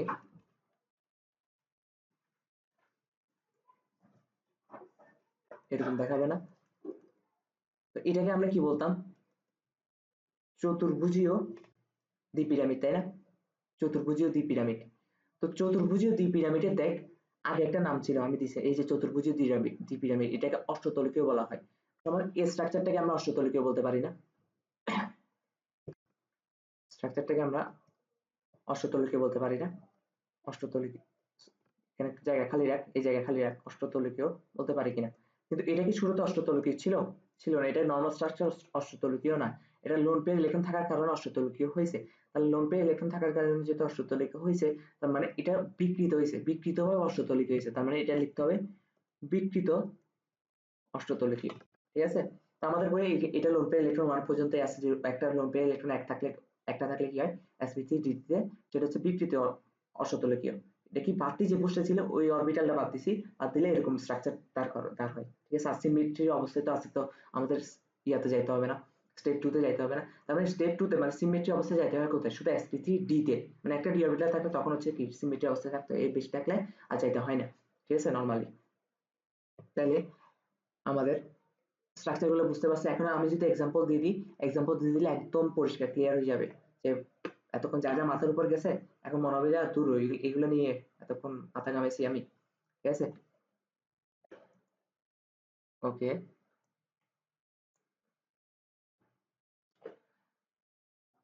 প্রথম কথা হচ্ছে যদি SF4 হয়, ঠিক আছে, একটা প্রথম এক্সাম্পল হচ্ছে SF4, SF4 দিয়ে যদি আমি উদাহরণ দিই এক্সাম্পল, তো আমরা যেহেতু গত ক্লাসে কি বলছো না বলছো আমি তো জানি না, ভুলে গেছো হয়তো, আমরা কেন্দ্রীয় পরমাণু কি অরবিট SF4 এর কেন্দ্রীয় পরমাণু কোনটা, সালফার, সালফারের মধ্যে কোন ধরনের সংখ্যা রয়েছে একটু দেখি, এটা কেমনে বের করতে হয়, x x সমান, যে x সমান হাফ, আমরা কি জানি, তারপর এখানে v plus m minus c plus a, b কত ছিল, b হচ্ছে যে কেন্দ্রীয় পরমাণু শেষ কক্ষপথে কয়টা ইলেকট্রন আছে? 6টা। সালফারের 6টা, এগুলো কালকে শিখাইছি। হ্যাঁ, ফ্লোরিন হচ্ছে কয়টা? ফ্লোরিন হচ্ছে একযোজী মূলক, কয়টা আছে? 4টা আছে। আর এখানে ক্যাটায়ন অ্যানায়ন নাই, তার মানে 0 -0 +0, ঠিক আছে? তাহলে কত হয়? 6 + 4 হচ্ছে 10, আর 2 দিয়ে ভাগ করলে এটা 5। তার মানে 5 কি? 5 সমান হচ্ছে sp3d। sp3d। এখন তুই বলতে পারো যে sp3d মানে কি? আমাদেরকে প্রশ্ন করছে, মুখের উপর প্রশ্ন ছুড়ে চলছে যে sp3d sh4 এই যৌগটার স্ট্রাকচার কি? হ্যাঁ, শেপটা কেমন? তো তখন লিখে দিবি শেপ হচ্ছে যে sf4 sp3d। এটা বের করতে পারছস না কোন ধরনের সংখ্যা রয়েছে? তো একটু আগে আমরা কি জানি? sf4 হচ্ছে কি? আমরা জানি যে গত পৃষ্ঠায় কি জানছি, যদি শেপ sp3d হয় আর যদি কোনো লোন পেয়ার না থাকে, তাহলে এটা শেপ হচ্ছে কি? ত্রিভুজীয় দ্বিপিরামিড, ঠিক আছে? ত্রিভুজীয় দ্বিপিরামিড। আর যদি লোন পেয়ার থাকে, তাহলে একটা লোন পেয়ার থাকলে এটা স্ট্রাকচার হচ্ছে সিসর মতন, সিসর মতন, এই যে সিসর মতন, এই যে সিসর মতন, ঠিক আছে? যদি একটা লোন পেয়ার থাকে sp3d তে। এখন প্রশ্ন হচ্ছে যে ছিল কিনা লোন পেয়ার ইলেকট্রন? অবশ্যই ছিল। সালফারের হাত কয়টা? 6টা। শেষ কক্ষপথে 6টা ইলেকট্রন আছে, যুক্ত হয়েছে কয়টার সাথে? 4টা ফ্লোরিনের সাথে। তার মানে আরো 2টা বাকি না? তার মানে এগুলো কি লোন পেয়ার ইলেকট্রন না? তার মানে একটা লোন পেয়ার থাকে। আর আমরা জানি কি sp3d তে যদি একটা লোন পেয়ার থাকে, এটা স্ট্রাকচার সিসোর মতন হয়। তাহলে সিসোর মতন হলে স্ট্রাকচারটা কেমন হবে? সিসো দেখতে কেমন ছিল? এরকম। এখানে 2টা ফ্লোরিন, এখানে 2টা ফ্লোরিন, এই যে সিসোর মতন, ঠিক আছে? বসাই দিলি, শেষ, আনসার হয়ে গেছে, ঠিক আছে? এতক্ষণ যা ব্যাখ্যা করে আসছি এটা লিখে তারপর এইভাবে আনসার করে দিলে হবে, ঠিক আছে? তারপরে এটা শেষ।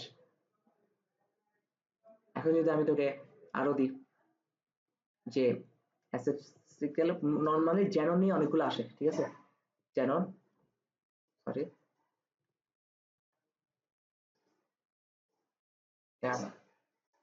জ্যানন ফ্লোরাইড, ঠিক আছে? Xanon fluoride. তো জ্যানন ফ্লোরাইড হলে কি হবে? এখানে কি ধরনের সংকরায়ন হয়?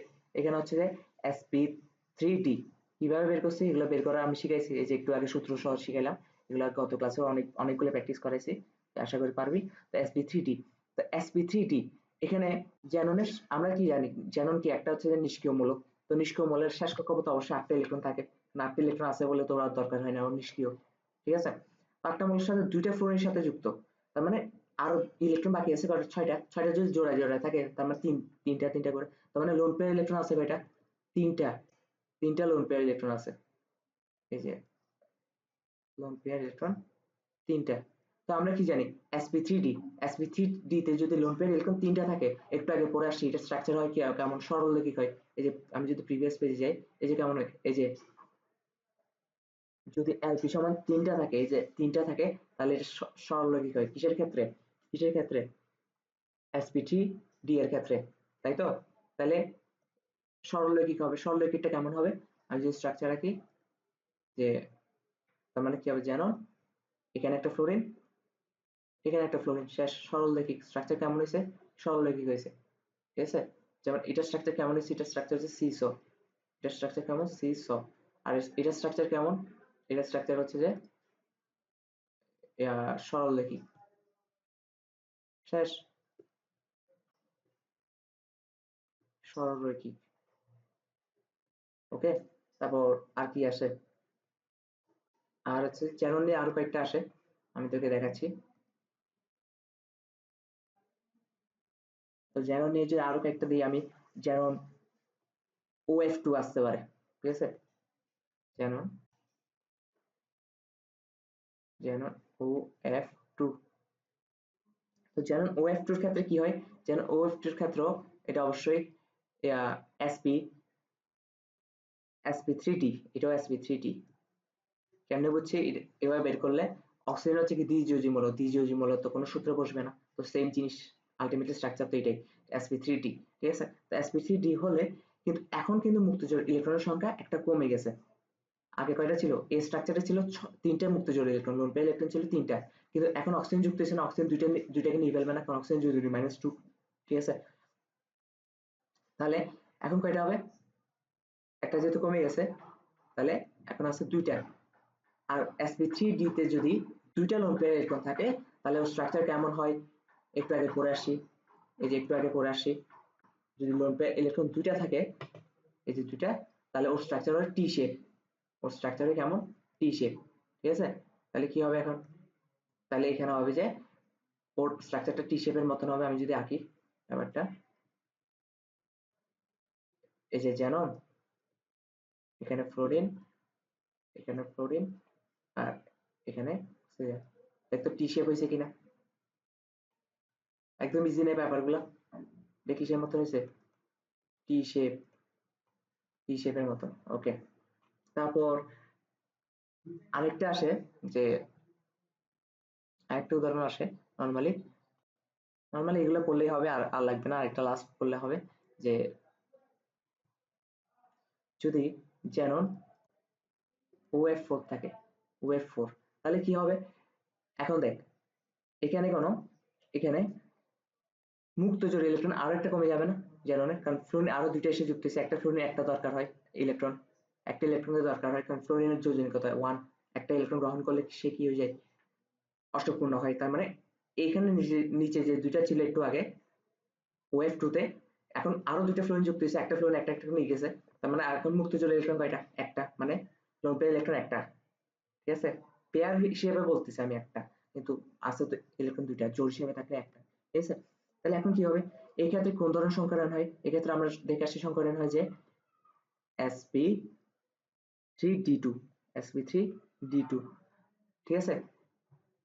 নরমালি হচ্ছে সংকরণ হয় sp3d2, কিন্তু লোন পেয়ার একটা থাকার কারণে এই স্ট্রাকচার কেমন হবে, একটু আগে পড়ে আসি যে প্রিভিয়াস ইয়াতে যা, প্রিভিয়াস পেজে যা, sp3d2 থাকলে কি হয়, এই যে sp3d2 থাকলে ওর নরমাল স্ট্রাকচার পঞ্চভুজী দ্বি পিরামিড হওয়ার কথা, কিন্তু একটা লোন পেয়ার থাকলে, একটা লোন পেয়ার থাকলে বিকৃত অষ্টতলকীয় হয়, বিকৃত অষ্টতলকীয় হয়, হ্যাঁ। তার মানে বিকৃত অষ্টতলকীয় কেবল যেন, যেহেতু কেন্দ্রীয় পরমাণু, তাহলে এটা যেন হবে এটা ফ্লোরিন, এই ফ্লোরিন, চারদিকে চারটা ফ্লোরিন, ফ্লোরিন, আর কি অক্সিজেন, বিকৃত অষ্টতলকীয় হয়েছে কিনা দেখ, এটা হচ্ছে চতুর্ভুজীয় পিরামিড না, চতুর্ভুজীয় পিরামিডকে আমরা কি বলি, বিকৃত অষ্টতলকীয় বলি। যেহেতু এটা তো শুরুতে ছিল না, এটা লোন পেয়ার ইলেকট্রনের কারণ হয়েছে, তার মানে এটা বিকৃত হয়েছে, তার মানে আর এটা যদি পিরামিড হিসেবে হয়, তাহলে এটা কি হবে, বিকৃত অষ্টতলকীয়, ঠিক আছে, বিকৃত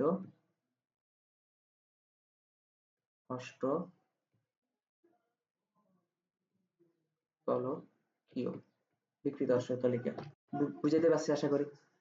তাহলে আমাদের শেপ নিয়ে মোটামুটি অনেক কিছু শেষ হয়েছে, বাট এখন প্রশ্ন হচ্ছে যে আমাদের শেপ নিয়ে আমরা এতক্ষণ যত শেপ নিয়ে পড়ছি, যতগুলো যৌগের শেপ নিয়ে পড়ছি, সবগুলো যৌগ ছিল অজৈব যৌগ, ঠিক আছে, কি ছিল, অজৈব যৌগ, অজৈব যৌগ ছিল। আচ্ছা, এতক্ষণ যা পড়ছি এগুলো নিয়ে ছিল যে অজৈব যৌগ নিয়ে, ওকে। এখন আমাদের আরো, আমি জানি কি সংকরায়ন জৈব যৌগতেও হয়, আবার জটিল যৌগতেও হয়, ঠিক আছে। তো আমরা জটিল যৌগের সংকরায়ন কিভাবে হয়, জৈব যৌগতে কেমন হয়, এগুলো নিয়ে একটু স্টাডি করি, ঠিক আছে। এগুলো বেশিক্ষণ লাগবে না, এগুলো খুব ছোট ছোট টপিক। এখন পড়বো যে আমরা জটিল যৌগের সংকরায়ন, এখন কি পড়বো, এখন পড়বো যে জটিল যৌগের সংকরায়ন,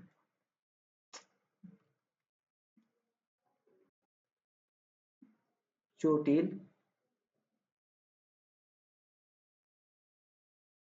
যৌগের সংকরায়ন, জটিল যৌগের সংকরায়ন, ঠিক আছে। এখন আমাদের এতক্ষণ যা ছিল অজৈব যৌগের সংকরায়ন, জটিল যৌগের সংকরায়ন, জটিল যৌগের সংকরায়ন, জটিল যৌগ মানে কি, ওই যে ডি অরবিটাল থাকবে, রঙিন যৌগ গঠন করে, হ্যাঁ। এগুলো তো পড়ায় আসছে, এগুলো যখন পড়ায় আসছিলাম তখন কিন্তু একদম ক্লিয়ার ভাবে পড়ায় আসছিলাম, ঠিক আছে। তো ভুলে গেলে তোর দোষ। একটা জটিল যৌগের কথা যদি বলি, যে একটা জটিল যৌগের কথা যদি বলি, যে আয়রন সায়ানাইড, আয়রন হেক্সাসায়ানাইড, হেক্সাসায়ানাইড, হেক্সাসায়ানাইড, আর উপর 4 মাইনাস, এটা একটা জটিল যৌগ, তাই না। তো জটিল যৌগের ক্ষেত্রে আমরা কি বলছিলাম, যে জটিল যৌগের ক্ষেত্রে কিছু স্টেপ আমরা ফলো করে আসছিলাম, মনে আছে কিনা জানি না, যখন ম্যাগনেটিজম পড়াইছিলাম, চুম্বকত্ব ধর্ম প্রদর্শন করে কেন, রঙিন যৌগ গঠন করে কেন, এগুলো যখন পড়ায় আসছিলাম তখন একদম ক্লিয়ার করে পড়ায় আসছিলাম, আমি জানি তুই ভুলে গেছিস, তাই এগুলো আবার একটু প্র্যাকটিস করাই দিচ্ছি আমি। সেটা হচ্ছে যে এখানে কেন্দ্রীয় পরমাণু কোনটা? আয়রন। লিগেন্ড কোনটা? লিগেন্ড হচ্ছে সায়ানাইড, ঠিক আছে? তো লিগেন্ড সায়ানাইড। এখন আমরা কি জানতাম? আমরা কেন্দ্রীয় পরমাণু কি বের করতাম? কেন্দ্রীয় পরমাণুর জারণ সংখ্যা বের করতাম বা যোজনী বের করতাম। এটা কেমনে বের করতাম? এটাকে এক্স ধরতাম, আয়রনকে এক্স ধরতাম, এক্স ধরে কি করতাম? এক্স প্লাস সায়ানাইডের যোজনী কত? -1, তাহলে 6টা সায়ানাইডের যোজনী কত হবে? 6, 6 দিয়ে গুণ হবে, ঠিক আছে? তাহলে ইজ ইকুয়াল কত? -4, -4। তাহলে এখন কত হবে? এক্স এর যোজনী কত হবে? এখান থেকে আমরা বের করতে পারি ইজিলি এক্স সমান হচ্ছে যে কত? +2। তার মানে এখানে জটিল যৌগের মধ্যে যে আয়রনটা আছে, আয়রনটা কি আকার আছে? আয়রনটা অবশ্যই কি আকার আছে? Fe2+ আকারে আছে, তাই তো? Fe2+ আকারে আছে। তখন তারপর আমরা কি করতাম? তারপর হচ্ছে আমরা এখানে তারপর হচ্ছে আমরা আয়রন 2+ এর ইলেকট্রন বিন্যাস বের করতাম, ঠিক আছে? আয়রন 2+ এর ইলেকট্রন বিন্যাস কেমন হয়? এই যে Fe2+, এটার ইলেকট্রন বিন্যাস কেমন হবে? হ্যাঁ, প্রথমে ইলেকট্রন বিন্যাসের শর্টকাট নিয়ম শিখেছি যে আর্গনের ইলেকট্রন বিন্যাস, আর্গনের ইলেকট্রন বিন্যাস পর্যন্ত মানে কি 18, আয়রন 2+ মানে কি 24টা আছে আর কি, ঠিক আছে? তার মানে 18, আর এখানে কত হবে? 3d6, ঠিক আছে? তুই চাইলে এবার না পারলে ভেঙে ভেঙে করিস, সমস্যা নেই। 3d6। এরপর আমরা কি জানতাম? এরপর আমরা জানতাম এখন 3d6 এখানে যদি অরবিটাল নিয়ে কাজ করি, 3d6 নিয়ে মানে অরবিটাল গুলো কেমন ছিল? ডি অরবিটাল কেমন হয়? 5টা ডি অরবিটাল, হুম, 1, 2, 3, 4, 5। তাহলে 3d5 হয়েছে। আর এখানে ধর 4s খালি, এটা 4s নিলাম, আর এখানে ধর 4p নিলাম, ঠিক আছে? এখানে 4p নিলাম, এগুলো করাই আসি আমি, ঠিক আছে? 4p। তাহলে এটা হচ্ছে কি 3d, আর এটা হচ্ছে 4s, এটা হচ্ছে 4p। ডি অরবিটাল কয়টা ইলেকট্রন আছে? 6টা ইলেকট্রন আছে। তো 6টা ইলেকট্রন কিভাবে থাকবে? 6টা ইলেকট্রন অবশ্যই ভাবে থাকবে না। প্রথমে একমুখী স্পিন আকার প্রবেশ করবে, 1, 2, 3, 4, 5। এরপর একটা এভাবে বিপরীতমুখী স্পিনে প্রবেশ করবে, এভাবে তো, তাই তো? এখন এটা হচ্ছে আয়রন 2+ এর ইলেকট্রন বিন্যাস। কিন্তু আর এটা যখন জটিল যৌগ আকারে আছে, জটিল যৌগ আকারে থাকলে তখন কি হবে? তখন আমি যদি এটা হিসাব করি যে জটিল যৌগ আকারে যখন আছে তখন কি হয়? এগুলো আমি কিন্তু পড়ায় আসছি, ঠিক আছে? 4-, ঠিক আছে? তখন জটিল যৌগ আকারে থাকলে কি হবে? জটিল যৌগ আকারে থাকলে এই যে ইলেকট্রন গুলো আছে, ডি অরবিটাল ধর, 1, 2, 3, 4, 5, এটা S, এটা হচ্ছে 4p, ঠিক আছে? ওকে। এখন কথা হচ্ছে আমরা কি জানি সায়ানাইড কি একটা শক্তিশালী লিগ্যান্ড। শক্তিশালী লিগ্যান্ড কি করে? শক্তিশালী লিগ্যান্ড হচ্ছে সিঙ্গেল থাকতে দেয় না, মিঙ্গেল বানায় ফেলে, সবগুলো মিঙ্গেল বানায় ফেলে। প্রেসার দিয়ে পুশ করে, কি মিঙ্গেল হও, তুই মিঙ্গেল হও, তুই সিঙ্গেল থাকবি কেন? ঠিক আছে? তুই সিঙ্গেল থাকবি কেন? শক্তিশালী লিগ্যান্ড এটা কেন করে? এটা একটা রিজন আছে, নিজের জন্যই করে। তার মানে এখানে ও তো অলরেডি মিঙ্গেল অবস্থায় ছিল, বাকিগুলোকে মিঙ্গেল বানাতে হলে কি করতে হবে? এটাকে এই পাশে পাঠিয়ে দিবে, এটাকে এই পাশে পাঠিয়ে দিবে, এটাকে এই পাশে পাঠিয়ে দিবে। তাহলে কয়টা হলো? 4টা হয়ে গেছে। মোট কয়টা থাকবে? 2টা। আর এটাকে এই পাশে পাঠিয়ে দিলে 6টা হয়ে গেছে কেন? দেখ, 6টা হয়ে গেছে। এখন কি হয়? এটা এটা কি ছিল? এটা ছিল 3D। এটা কি ছিল? এটা 3D ছিল। কি ছিল? 3D, 4s, এটা 4p, ঠিক আছে? এই যে পুশ করে যখন শক্তিশালী লিগ্যান্ড কি করছে? জোড়া বানাই দিছে, জোড়া জোড়া করে দিছে। তার মানে এখানে এখন ফাঁকা জায়গা ফাঁকা আছে। কয়টা জায়গা ফাঁকা আছে? 1, 2, 3, 4, 5, 6। এই 6টার অরবিটালে এবার সাইনাইড এসে বসে যায়। তার মানে সাইনাইড নিজের জন্যই বসে, পুশ করে ওদেরকে মিঙ্গেল বানাই দিচ্ছে যাতে নিজে বসতে পারে। হুম, সাইনাইড, এই যে এখানে সাইনাইড, এই 6টা সাইনাইড এসে এখানে যুক্ত হয়, এখানে ইলেকট্রন শেয়ার করে, এখানে ইলেকট্রন শেয়ার করে, এখানে 2টি ইলেকট্রন শেয়ার করে, এখানে 2টি ইলেকট্রন শেয়ার করে, এখানে 2টি ইলেকট্রন শেয়ার করে, এখানে 2টি শেয়ার করে। বুঝতে পারছি? এখন কি হয়েছে? এখন দেখতো এটা কোন ধরনের সংকরায়ন করছে? জটিল মানে এতটুকু পর্যন্ত তো আমি আগে পড়ে আসছি। এখন হচ্ছে বাড়তি একটা কথা বলবো। এটা বাড়তি কথাটা হচ্ছে এখানে কোন ধরনের সংকরায়ন হয়েছে, ঠিক আছে? একটা জিনিস খেয়াল কর, এখানে 2টা ডি অরবিটাল, একটা এস অরবিটাল, তিনটা পি অরবিটাল সংকরণ আছে, মানে এই ফাঁকা অরবিটাল গুলোতে তো বসে দুইটা ডি, একটা এস, তিনটা পি। তার মানে সংকরণটা কি আছে, D2 S P3। তার মানে সংকরণ কিভাবে, জটিল যৌগের সংকরণ কিভাবে নির্ণয় করতে হয় বুঝাইতে পারছি আমি। এটা হচ্ছে জটিল যৌগের সংকরণ, এটাই আনসার। ঠিক আছে, এটাই আনসার, কি আনসার, এটাই আনসার। ওকে, এখন যদি আরেকটা এক্সাম্পল দিতে বলি, আরেকটা এক্সাম্পল দিলে ব্যাপারটা আরো ক্লিয়ার হয়ে যাবে। যদি আমরা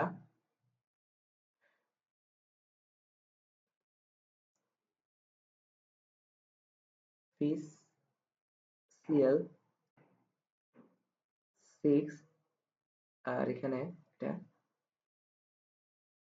আর এখানে হচ্ছে এটা, আর এখানে হচ্ছে -4, ঠিক আছে। তাহলে -4 বা 4 একভাবে লিখলে হয়।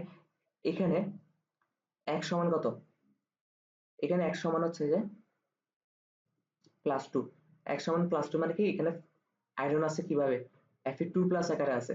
ঠিক আছে, Fe2+ আকারে আছে, কেন্দ্রীয় পরমাণুর জারণ সংখ্যা এটা বেরিয়েছে x, আর এটা হচ্ছে কি, তার মানে আয়রন 2+ আকারে আছে। এরপর আমরা কি করি, এরপর হচ্ছে আমরা আয়রন 2+ এর ইলেকট্রন বিন্যাস করি না।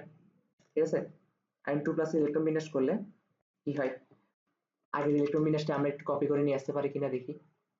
কারণ সেমই তো।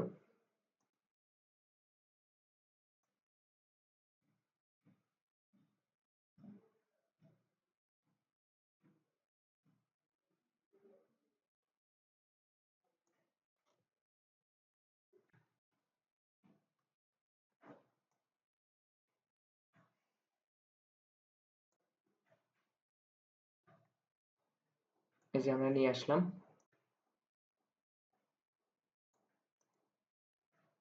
ওকে, এখানে একটা দাগ টেনে দিই, বুঝতে পারছি। এখন দেখ, তাহলে আয়রন 2+ এর ইলেকট্রন বিন্যাস তো এটা হবে, এটা আমরা জানি। কিন্তু এই ক্ষেত্রে আমাদের লিগ্যান্ডটা সায়ানাইড না, এই ক্ষেত্রে আমাদের লিগ্যান্ডটা কি, এক্ষেত্রে আমাদের লিগ্যান্ড হচ্ছে ক্লোরিন। হ্যাঁ, এক্ষেত্রে আমাদের লিগ্যান্ড হচ্ছে কি, ক্লোরিন। ঠিক আছে, ক্লোরিন। তো ক্লোরিন হয়েছে, তার মানে কি, ক্লোরিন কি শক্তিশালী লিগ্যান্ড না দুর্বল লিগ্যান্ড? অবশ্যই দুর্বল লিগ্যান্ড। আর দুর্বল লিগ্যান্ড কি করতে পারে, মিডল বানাইতে পারে না, কারণ ও নিজেই দুর্বল, ও আরেকজনকে মিডল বানাবে কিভাবে? ঠিক আছে, তাহলে কি হবে, তাহলে এই যে ইলেকট্রন বিন্যাস এখানে চেঞ্জ আসবে,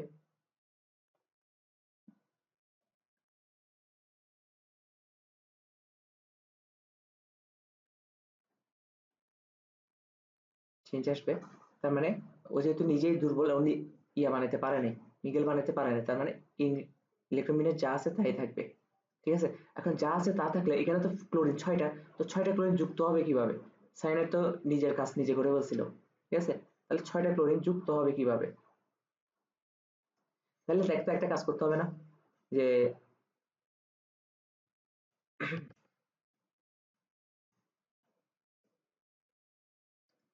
4s, এখানে ধর একটা ক্লোরিন যুক্ত হলো, এখানে ধর একটা ক্লোরিন যুক্ত হলো, যেহেতু ফাঁকা আছে এগুলোতে ক্লোরিন যুক্ত হয়ে যাবে, ক্লোরিন তো ওকে পুশ করতে পারতেছে না, ডি অরবিটালে যে ইলেকট্রন গুলো আছে যেহেতু দুর্বল লিগ্যান্ড, তো ফাঁকা যেগুলোতে আছে এগুলোতে বসে যাবে, ফাঁকা মাঠে গুলো দিয়ে দিল। কয়টা ক্লোরিন আছে, 4টা না, তার মানে আরো 2টা ক্লোরিন লাগবে না, যেহেতু 6টা ক্লোরিন। তার মানে এখন 4d তে চলে যায়, 4d তে, 4d তে চলে গেলে কত হয়, এটা তো 4d, এটা 4d, তো 4d তে আরো আরো 2টা ক্লোরিন এসে যুক্ত হবে, আরো 2টা ক্লোরিন এসে যুক্ত হলো, আরো 2টা ক্লোরিন এসে যুক্ত হলো। এখন হচ্ছে যে এই যে ক্লোরিন আরো 2টা, তার মানে এখানে কোন ধরনের সংকরায়ন করছে, হ্যাঁ এখানে কোন ধরনের সংকরায়ন করছে, যুক্ত হয়েছে কোথায়, প্রথমে অ্যাসে, এই যে অ্যাসে, তারপর পিতে, 3টা পিতে, 2টা ডিতে, তার মানে সংকরায়নের রেজাল্ট হচ্ছে এস পি 3 ডি। এটা হচ্ছে সংকরায়নের রেজাল্ট। সংকরায়ন বের করার সময় এটা 3 ডি তে যুক্ত হচ্ছে না কি 3s এ যুক্ত হচ্ছে, 3 4, মানে ওই নাম্বারটা দরকার নেই। ঠিক আছে, কক্ষপথের নাম্বার দরকার নেই, আমাদের মোট কথা হচ্ছে যে যুক্ত হচ্ছে, শুরুটা করতে হচ্ছে এস দিয়ে, এস পি, পি কোনটা, 3টা, এটা কিসের পি, 4 এর পি নাকি 5 এর পি, এটা দরকার নেই। ঠিক আছে, এস 3টা পি 2টা ডি, sp3d সংকরায়ন, এটাই আনসার। ঠিক আছে, এটাই কি আনসার।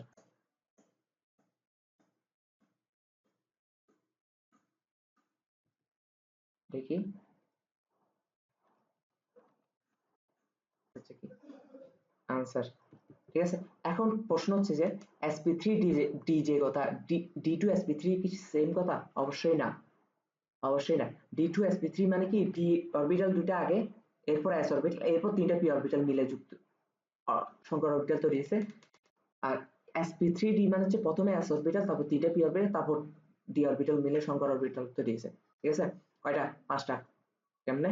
এক, তিনটা p, চারটা s ও পাঁচটা। ঠিক আছে, বুঝতে পারছি আশা করি।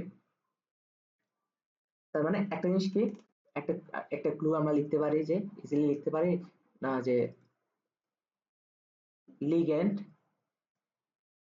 লিগ্যান্ড শক্তিশালী হলে ডি আগে বসে, লিগ্যান্ড শক্তিশালী হলে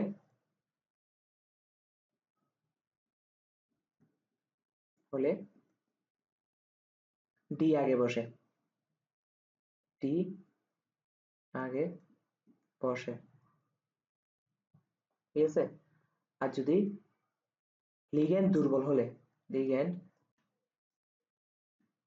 দুর্বল হলে ডি পরে বসে। ঠিক আছে, এটা একটা রুলস আমরা লিখে রাখতে পারি না ইজিলি? ভুল কিছু লিখছি? লিখে নেই।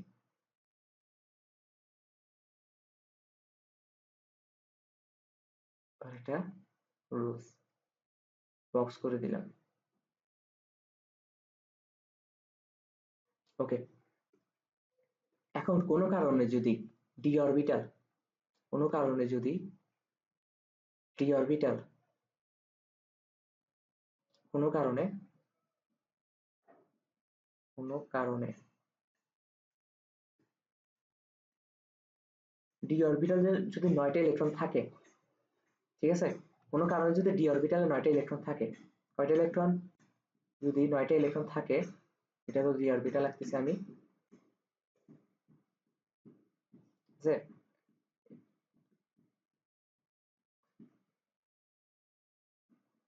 এই যে তোর 9টা ইলেকট্রন আছে, 1 2 3 4 5 6 7 8 9। তো 9টা বা 10টা থাকলে, এখানে 10টা থাকলে মানে কি সবগুলো তো জোড়ায় জোড়ায় আছে, তাহলে তো শক্তিশালী লিগ্যান্ডের পেয়ার করার কিছু নেই। আর যদি 9টা অবস্থায় থাকে, এখানে যদি শক্তিশালী লিগ্যান্ড থাকে, শক্তিশালী লিগ্যান্ড কি কখনো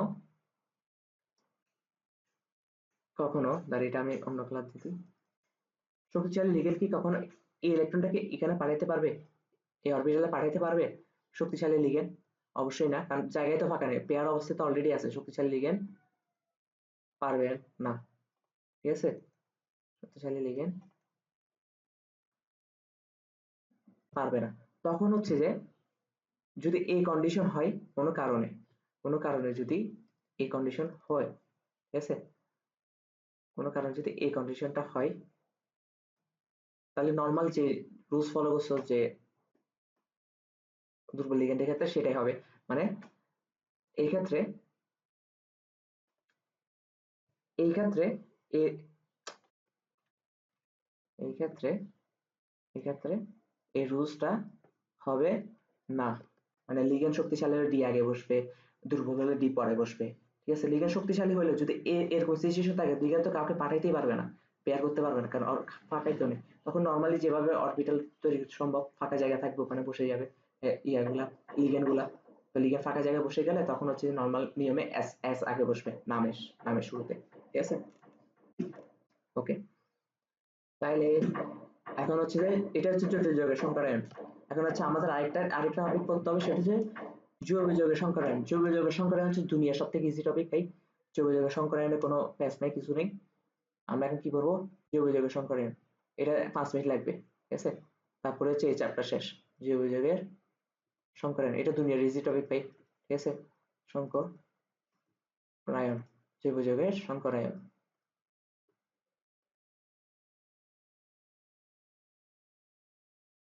জৈব যৌগের সংকরায়ন। ওকে, জৈব যৌগের সংকরায়ন কি বলে? জৈব যৌগের সংকরায়ন হচ্ছে যে, ধর যদি দেখো যে কোনো বন্ধনে একক বন্ধন আছে, যৌগটার মধ্যে একক বন্ধন আছে মানে একটা বন্ধন আছে, একটা বন্ধন থাকলে তুই ধুম করে মুখস্থ বলে দিবি একটা বন্ধন মানে কি, এই যে একটা বন্ধন আছে, ঠিক আছে, ধুম করে মুখস্থ বলে দিবি sp3, ওই যৌগের মধ্যে ওই যৌগের কেন্দ্রীয় পরমাণুতে sp3 সংকরায়িত হয়েছে। যদি দ্বিবন্ধন থাকে, যদি দ্বিবন্ধন থাকে, ঠিক আছে, তাহলে কি বলবি, তাহলে বলবি যে sp2 সংকরায়িত হয়েছে, মুখস্থ এগুলা, ঠিক আছে। আর যদি ত্রিবন্ধন থাকে, ত্রিবন্ধন থাকে তাহলে কি বলবি, তাহলে বলবি যে sp sp সংকরায়িত হয়েছে, ঠিক আছে। তুই চাইলে এবার ধুম করে মুখস্থ বসাই দিতে পারোস, বা তোর যদি মনে হয় না আমি একটু ম্যাথ করে দেখবো, আমার ম্যাথ করতে ভালো লাগে, তাহলে তুই ম্যাথ করিস, ঠিক আছে। ম্যাথ করার একটা রুলস আছে, সেটা হচ্ছে কি, যদি ওই যে আমরা একটা বলছি না যে স্টেরিক নাম্বার ইজ ইকুয়াল কত, কি বলে, sigma bond plus lone pair electron সংখ্যা, ঠিক আছে। তুই যে কোনো একটা করলেই পারবি। আমি যদি এই রুলস দিয়ে দেখাই, এই রুলস দিয়ে দেখাই, তাহলে এটা সবথেকে সহজ রুলস, কারণ এটা মুখস্থ। হ্যাঁ, যেমন ধর CS2 ইথিন, ঠিক আছে, ইথিন CS2 CS2, এখানে দ্বিবন্ধন আছে না, তো দ্বিবন্ধন থাকা মানে কি, এটা sp2, আমরা ইজিলি বলে দিতে পারি কি, আনসার, আনসার ইজ কি sp2, শেষ, দ্বিবন্ধন থাকলে। আর যদি তোর যদি মনে হয় যে না আমি একটু ম্যাথ ট্যাথ করবো, তাহলে সূত্র দিয়ে কর, ঠিক আছে। ঠিক সেম জিনিসটা আমি সূত্র দিয়ে করতেছি, CS2, এটাকে কেমনে লিখবি, অবশ্যই কার্বন কার্বন ডবল বন্ড, এখানে হাইড্রোজেন, হাইড্রোজেন, এই কার্বন চারটা হাত ফিল হয়েছে, এই কার্বনের চারটা হাত ফিল হয়েছে, ঠিক আছে।